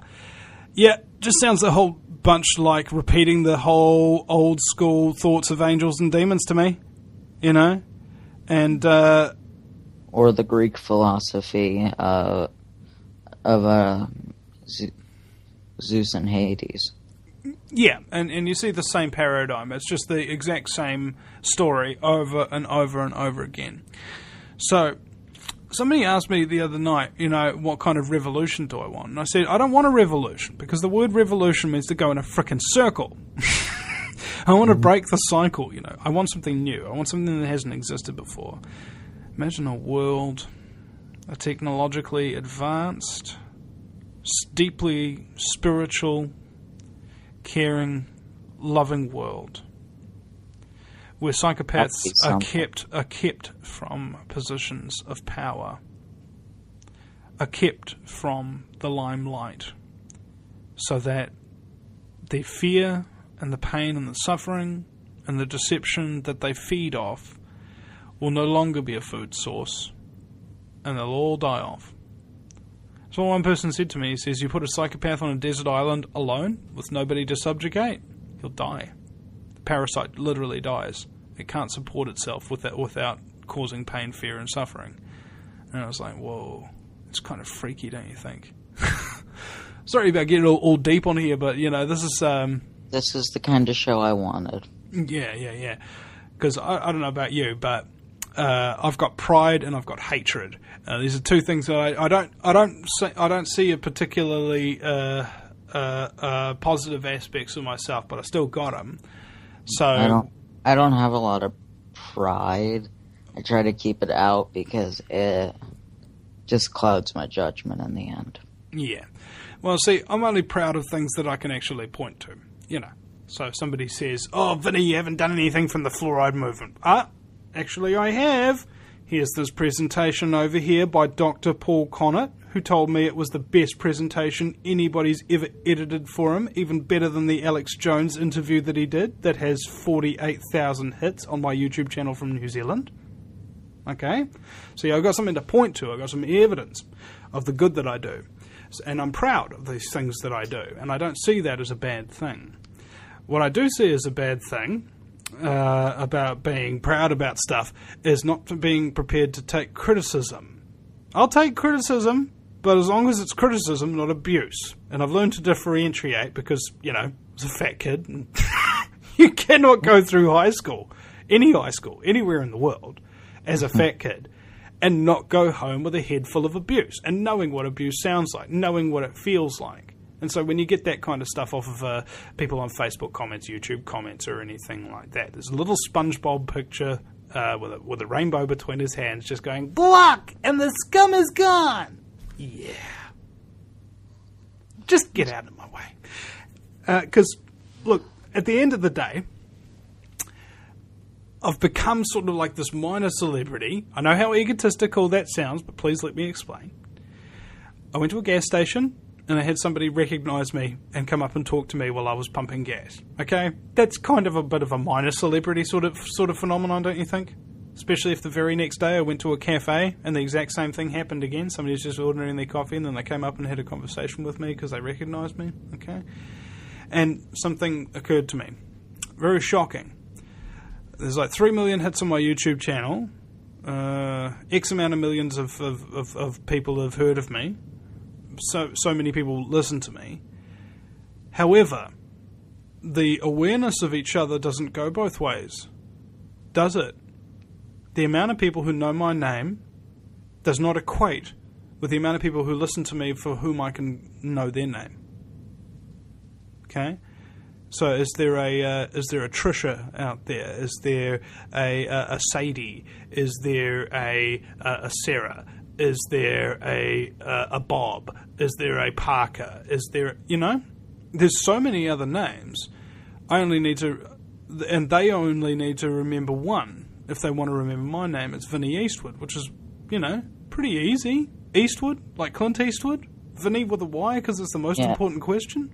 When I told somebody I was doing a show with you, they asked if you were related to Clint Eastwood. Yeah. Well, according to my mother, I am I don't know, some kind of like cousin's fifth removal. So I don't know. My mate James Wright is going to help me out with the genealogy thing online that he did, and it turns out he's related to every single frickin' elite member of a Bilderberg group that you've ever conceived of in your life. It was very scary. It scared the hell out of him. Scared the hell out of me. So I just kind of like, ooh. Or there's the possibility that he's insane. Well, it's pretty hard to say that he's insane when he puts all his birth details and everything into a database search, and you come back with like your fifth cousins to Charlemagne, or your fourth cousins to George W. Bush, third cousins to Barack Obama, and sixth cousins to JFK, and you're also related to John D. Rockefeller, and you're also related. Like this is just off the genealogy.com database search. Well, scared for him, honestly. Yeah. I wouldn't want to be cousins with George Bush. Oh, yeah, well, here's the thing, bro. Everybody's related to a whole bunch of people more than they think. I would hate to be cousins with George Bush. Yeah, well, imagine this. Imagine for every bloodline, there's good and bad DNA. Alright? What if George Bush had a brother that wasn't Jeb Bush? What if George Bush had a brother that was more like Ron Paul or something like that? Alright? That would be interesting, wouldn't it? Yeah, but... The problem is they were both raised by George H.W. Bush, and so they'd both be cocaine, drug-dealing, weapons manufacturers. Bankers, elitists, narcissists, psychopaths, the list goes on. Yeah, exactly. In fact, I'm doing a show this weekend about the Bush family. Well, there you go. There's a great there's a great feminist T-shirt out there that says the only Bush I trust is my own. I thought that was clever, you know. That's pretty clever, honestly. Yeah. And, well, maybe I lost my train of thought here. You know, it's amazing when you think about Bush as a grown man, when you just lose your train of thought. Like he does, you know. Maybe I'm misunderestimating myself. Oh, just look at any speech Barack Obama's done. He always loses his train of thought. He has to go look at his teleprompter again. Well, you know, that's the thing. I noticed that, and we did a picture called a toy called the Barack Obobble. You know, the little bobble heads that you have in your car, and you know they bobble the head up and down as you drive. Yeah. Yeah? Well, it's like a Barack Obobble. Instead of bobbing his head up and down, it goes from side to side to the little teleprompters. I like that. That's clever. Yeah, I mean, we're talking to a toy manufacturer in Kenya to get it sorted out, but I'm not sure if they'll be allowed into the United States. You know, he might run for president instead of making them toys from Kenya or something. I don't know. Anyway, moving right along. The future. Anybody else out there really think much about the future? I do. I think about the future all the time. I think about the future every second. Mm-hmm. And incidentally, have you ever noticed that you never get there? You know, that's the one thing I've figured out is that the only thing that you can't actually make happen any faster, no matter how hard you think about it, no matter how hard you try, is the future. It's the only thing you got to wait for, but it never waits for you. So I kind of thought, you know, bugger, I'm going to stop waiting for it, and I'm just going to get stuff done every day, and that's sort of how I work in there. The reality understanding in terms of consciousness or how you work in the world, etc., works very much in line with how the past and the present and the future all work together. So you've got psychological well-being, physical well-being, spiritual well-being, just like you've got the past, present, and the future. And they all kind of have to be in harmony to a degree in order for them to function properly, right? There has to be a clear past, there has to be a clear present, and there has to be a clear future. How do you clearly define them? Future is something that hasn't happened yet. Present is something that is happening right now. And past is something that you cannot change. You can look at the past and you can get lessons from it, and you can use it as a predictive program for future events. But you can also change those future events in the present, right?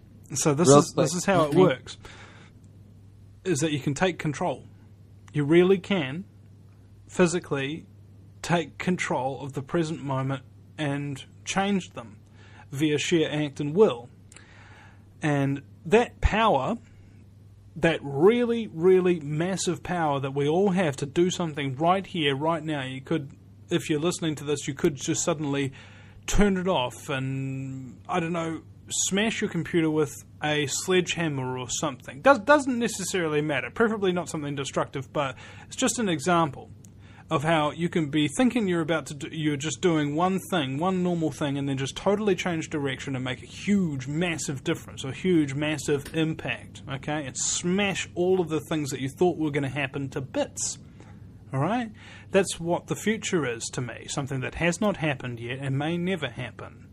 Kind of like they talk about in that Will Smith movie, After Earth. Fear is a choice, all right? Danger's real, but fear is a choice. Because fear is something that comes at you, and you can deal with it. You can choose how to react to it. Because whatever you're afraid of does not, at present, hurt you, and may not ever hurt you. That's why it's a choice, because it's not actually happening. It's not real. The dark cultists and people who've been studying, stuff from ancient Egypt all the way up till now, since the time of King Solomon, know that this power exists. And they've set about creating a system to prevent you from realizing you have that power too. That's how they maintain control of you. It's the easiest way to control anybody, is convince them that they have no power to change their situation. Oh, it is what it is. Oh, there's nothing I can do about it. Oh, well, I'll just accept my fate. Frank that. Fight back. Yeah. And that's, again, the worst thing that's going to happen to you is you're going to die and be more free anyway. I don't know. I don't see death as freedom. Otherwise, if you really see death as freedom and you're actually campaigning during your life for freedom, then why haven't you killed yourself yet, if that's your conclusion? You see? It doesn't equate, does it? It's kind of like the New Agers who believe that there's no such thing as good or evil, right? And I say to them, okay, why do you make health products and try to benefit people's lives if you don't believe in either good or evil? Why are you doing good if you don't believe it exists? All right? See, a lot of people don't practice what they preach is because they don't try themselves on it. They don't question themselves. There's a interesting analogy called the Ballad of the Cosmic Schmuck. I'm not sure if you've heard this. You know what cosmic schmuck means? I do not, but just to clarify, what I mean by death is free is this life isn't very... our life is controlled. Well, I don't know about you, but I don't think our lives are entirely in control, because we can change things. There's parameters to the box, sure, but we can change things. Huge things. In uncontrollable and unpredictable ways, and send out ripple effects that will literally change everything without us even knowing it or having to lift a finger. So, the Ballad of the Cosmic Schmuck. Cosmic meaning big, schmuck meaning idiot. Alright, pretty understandable, okay? How do you know if you're the cosmic schmuck? If you never wonder to yourself, if you never stop and sit down and you go, you know what, am I the cosmic schmuck? If you've never done that, then you probably are one. And if you're constantly questioning, am I just being the cosmic schmuck? If you're constantly questioning that, it's impossible to turn into the cosmic schmuck. And another analogy that I can actually use to relate this is that sometimes the methods that you take, or the actions that you take to prevent a possible future, are often the actions that are required for that possible future to come to fruition. In ancient Rome, there was once rumour of a book so powerful that it was said that any words that were read off of its pages would come true as future. So it is written, so it shall be done. And the emperor spent much money, much time, and much effort, blood was shed in pursuit of this book. They eventually found it at great cost to the empire, and they brought it back to see what it said. The book told them that there would be a grain shortage, and that Rome would starve, and that many would die. The emperor took measures to prevent this terrible possible future by confiscating all the grain from around Rome, putting it in one giant granary, and putting it under guard 24 hours a day, 7 days a week. But the granary wasn't constructed properly, and moisture leaked through the roof. Down onto the grain it went, and it made all of it mouldy, and all the grain was worthless, and Rome starved. So the very act that they took to prevent their terrible future was exactly what they needed to do in order to make their future terrible. And I found it's quite an interesting story because it makes me think a lot about things that I don't want get thrust upon me whether or not I want them. You ever notice that? You know, like, have you ever gotten socks for Christmas? Nope. See? You don't know what I'm talking about. Some people do. And what that occurs to me is like, I don't know the consequences of my actions. Like, I really don't. Do I? I can't see it happening. I can try and change things. I can sort of assume where stuff is going, but I don't really know. I'm not totally in control, but that doesn't mean that somebody else is totally in control of me. And it's the little choices that we make every single day that make a difference. It's kind of like what Gandalf was talking about on the Hobbit movie. He says it's the actions of ordinary folk, simple acts of kindness and love that keep the darkness at bay. It's not always great power that rises to challenge great evil.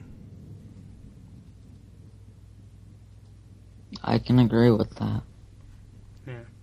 And there's a lot of things to be said for the benefits of religion and spirituality. You know, God bless them. But personally, I'm incapable of following. You know, and it's not like I'm giving the finger to God and all of that kind of stuff. Quite the contrary. I actually want to honour my God by doing what He would do in my position. If I have skills, I have talents, and I can help God's children, etc., I will, and I do. And I've had. Then you're following His word. Yeah, and I don't go to church, and I ain't read the Bible. Okay, this realization came to me that you will inherently know right from wrong. You don't necessarily need a book to spell it out to you. You know, in your base levels, that what you're doing is right, or if what you're doing is wrong. And even if you're confused about it, there'll be lots of deceivers and everything around you, telling you, say, oh, you need to do this or you need to do that in order to become this that you want, etc. All these people who tell you how to achieve your dreams that haven't even achieved theirs yet. You know, I can teach you how to be rich. I can teach you how to have 1 million YouTube followers. How many YouTube followers have you got? 28. That's how many I've got, actually. It's funny. Well, we'll see what happens after the show as well. So I'll put the link up to your YouTube channel and try and give you a help there because, I reckon we could get you 100 YouTube subscribers, bro. I've got 15,000 if we upload this video to my channel and ask people to go to yours and subscribe. We might get over that 100 mark, and then you'll be able to do a lot more with your show and video and software. Yeah. I'm aiming to get listeners. But thank you for coming on. This is my biggest show ever. Oh, well, thank you. I'm 6'4". I'm used to it. I'm the biggest guest ever. I've never had over 8 listeners. In this show, we've had an average of 9. Oh, wow. That is just a record breaking there, isn't it? Yeah. Well, I don't know. I've sort of gone past the live recording thing. Mostly I just do my stuff pre-recorded and then pop it up on the website, right? So I'm not worried. Not in the least. You know, it could be a lot worse. All the live broadcasts go up as archives. Well, obviously. But anyway, thanks for having me on your little show here. Glad that you're doing quite well, especially for a 15-year-old kid who can't use his arms or legs. one would say that you're a hero, right? In a lot of ways. But fortunately, you've got knowledge of how bad pride is, and you're going to go like, no, I'm not some hero. I'm not something to look up to. I'm way shorter than you in a wheelchair. Which, that is the truth. I am much shorter than these people. Yeah. See, I'm 6'4", and I found out that being tall is a leadership characteristic. Why? Because people are forced to look up to you. I don't really have much of a choice in the matter. Oh, that's good. I like that. All right. It sounds like my wife has just gotten awake now, awakening to a phone call. The poor woman, she has to deal with me getting up at all sorts of hours in the morning and go on shows with 9 listeners. I mean, my goodness. The stuff she has to put up with. Yeah. Hey, actually, coping with things. Final words on that. Have some humour about it. Alright, really. Even if it's not funny, make some jokes about it. There's a thing called gallows humour. When the chips are down, when things are dark, when it's the worst crap you could ever conceive of in your life, make some really bad jokes about it.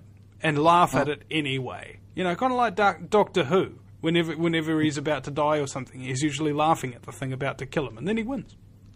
Well, Vince, based on what I've seen about your humor, you're very good at the bad jokes. You know, I love irony, so being good at bad jokes is ironic in and of itself. And we love it anyway. Yeah. Again, if you don't laugh, you'll cry. So go to VinnyEastwoodShow.com, ladies and gentlemen. That's Vinny with a Y, because it's the most important question. Eastwood isn't go ahead, make my news. And if you guys liked the content we spoke about on this show, please tune in again, because I plan to have much more content like this coming up in the next few weeks, and hopefully for a long time. Kind of like the Occupy movement. They produced a lot of content. Oh, no. Actually, they were intense. It's in a way. Anyway. Okay. Anyway. One more laugh. That was the last laugh for this one. Yeah, well, I always hoped I'd get the last laugh. Well, I guess you got one more, because that was pretty good. And pretty bad at the same time. Good job. You're very good at those jokes. You really are. Yeah, well, my father was a genius, designed over 400 different types of forklift tyre, had a 97% market share in the southern hemisphere for the distribution of forklift tyres, and he invented the methodology of bonding steel to rubber, and a number of other things. And my mother was a nurse and a poet, so, you know, I've just kind of got some of the worst of both worlds here. And I'm a kid with no humor at all. Well, it's not true, because you cackle mildly, at least. So if you had no humour at all, there wouldn't even be a cackle. Not even a giggle or a chortle. I have no ability to make jokes. Okay. No, none at all. Well, surely the best way to start making jokes is making jokes about yourself, because, I don't know, the thing... Actually, I can't advise people how to make jokes. I can't advise people how to make comedy, because I only tell bad jokes. And the only reason I tell jokes is to amuse myself. I don't care how anybody else reacts to it. I'm having a good time. Well, I do like the way you think, dude. I want to bring you back for another show in the future.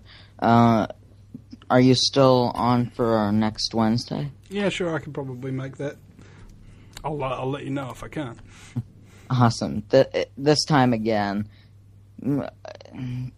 check the archive if you need to remember. Yeah. It'll be for the New Zealand listening audience, it'll be the 26th, Thursday the 26th at 7:30 a.m. and for the American audience, it'll be Wednesday the 25th at 3:30 p.m. Eastern Time.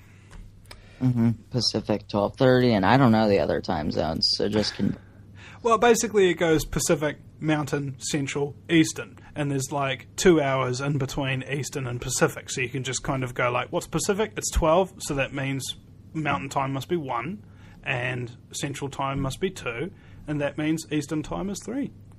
I see. Wow. You finally broke that mystery for me. Yeah.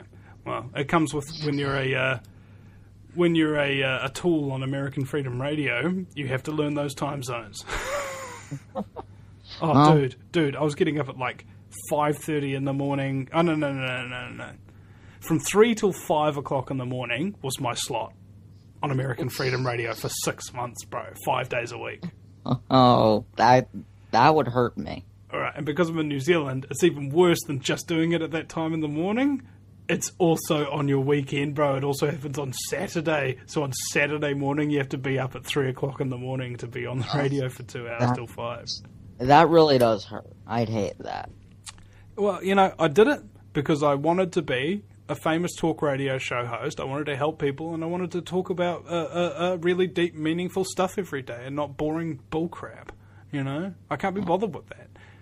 Hey, I would do it, just not at 5:30 in the morning. Yeah. Well, hey, if somebody offers you the opportunity on a big network and stuff like that, and you previously have no opportunity whatsoever, trust me, you'll take it. If you, in fact, not if I'm in school and have no opportunity to do that. Something tells me that being in school doesn't actually grant you a whole lot of opportunities anyway. It didn't me. That's fair, but I really don't have any other choice in the matter. Yeah, that's true. Because it's not like you can just resist and say no. I'm not gonna do all of this. You know, you just can't. You know? The other thing is, I actually am learning something there. Would you be learning geometrically more if you were watching an equal time frame of documentaries on YouTube instead of going to school? I would probably learn more, but you would learn geometrically more. You'd learn 10 times. You'd learn at 100 times the speed. Yeah, but I'm learning in school currently how to speak Chinese and how to film videos. Yeah, well, that'll be really good. care. When the US economy gets sold out to Red China, you can be like an interpreter. Yeah, I have a job. You know, it's job security. You know, Agreed. like Blackwater. Actually, their job is security, but I actually don't know much about them. Well, they're owned by Monsanto, and they're a private mercenary force. So they're they're owned by Monsanto. They're evil. Yeah, tells you about all you need to know. And they were caught tripping balls on acid, driving around Baghdad, shooting random people and innocent civilians in their cars and stuff like that, driving around in Humvees. It was hilarious videos if you're a psychopath. Well, people often tell me that I am. So, we'll see. Yeah. But thank you for coming on. I'm out of time. I gotta move out of this chair or my legs are gonna start to go numb. I've been in here for almost 12 hours. Oh, wow, man. Okay. You go for your life, man. And thank you very much for having me on the show. And also, a reminder for the Vinny Eastwood show audience, this little YouTube channel here. I need you to go in there. I'm going to post this archive on my website, by the way. But I need you to go into Dylan Wade's YouTube channel and subscribe today. It's The Truth Speaks. So if you go to youtube.com and then you run a search under channels for The Truth Speaks, and we'll have links on the homepage. He needs 100 subscribers. He's currently on 26 at the end of this show. So thanks very much, Dylan, and we'll see you again. Thank you for your help, Vince, and I will see you next time. No matter where you live, globalism affects you. Did you know that the Vinny Eastwood Show has more subscribers than New Zealand Herald TV and is New Zealand's most popular YouTube news channel, where warm-hearted humour and a list of awesome guests talk about crucial issues which the mainstream media ignore? A show where you, the listener, can phone up with questions, comments and suggestions of guests. Vinny is building a hub to connect truthers with raw information they need to become active. He can help you gain further skills such as website building, producing audio and video, and creating revenue streams. in your own multimedia environment. Because Vinny supports such a wide range of people in the truth movement, he is not government or corporate backed and relies entirely on your donations. Give now, give generously, or subscribe for $10 a month for access to ad-free video archives. Just visit the VinnyEastwoodShow.com and click donate. Do you realise every day we are being put under constant stress from wireless radiation? What's worse is that you don't even know that it's happening. It puts as much stress on our body as if we had a constant viral infection, draining our energy and sapping our strength, or just making us irritable and fatigued. These wireless fields are being emitted from computers, microwaves, mobile phones, power lines, and any electrical appliance. Now there is a solution. A group of research engineers in New Zealand have come up with an active shielding device that shields you from wireless radiation at a cellular level. Blue Shield comes in 3 models: a household, portable, and USB that plugs into any computer. The great thing about Blue Shield is it is very affordable and guaranteed to last. A one-off purchase will see you being protected for years to come. Visit AmericanFreedomRadio.com and click on the Blue Shield banner. Blue Shield, brought to you by the VinnyEastwoodShow.com. If you take an active interest in maintaining the optimum health and well-being of yourself and your family, the New Zealand Journal of Natural Medicine is the magazine you've been waiting for. Having taken Australia and New Zealand by storm, the New Zealand Journal of Natural Medicine is now available in the UK and Europe. Visit www.nznaturalmed.co.uk or call 01626 337 531 to order your copy now.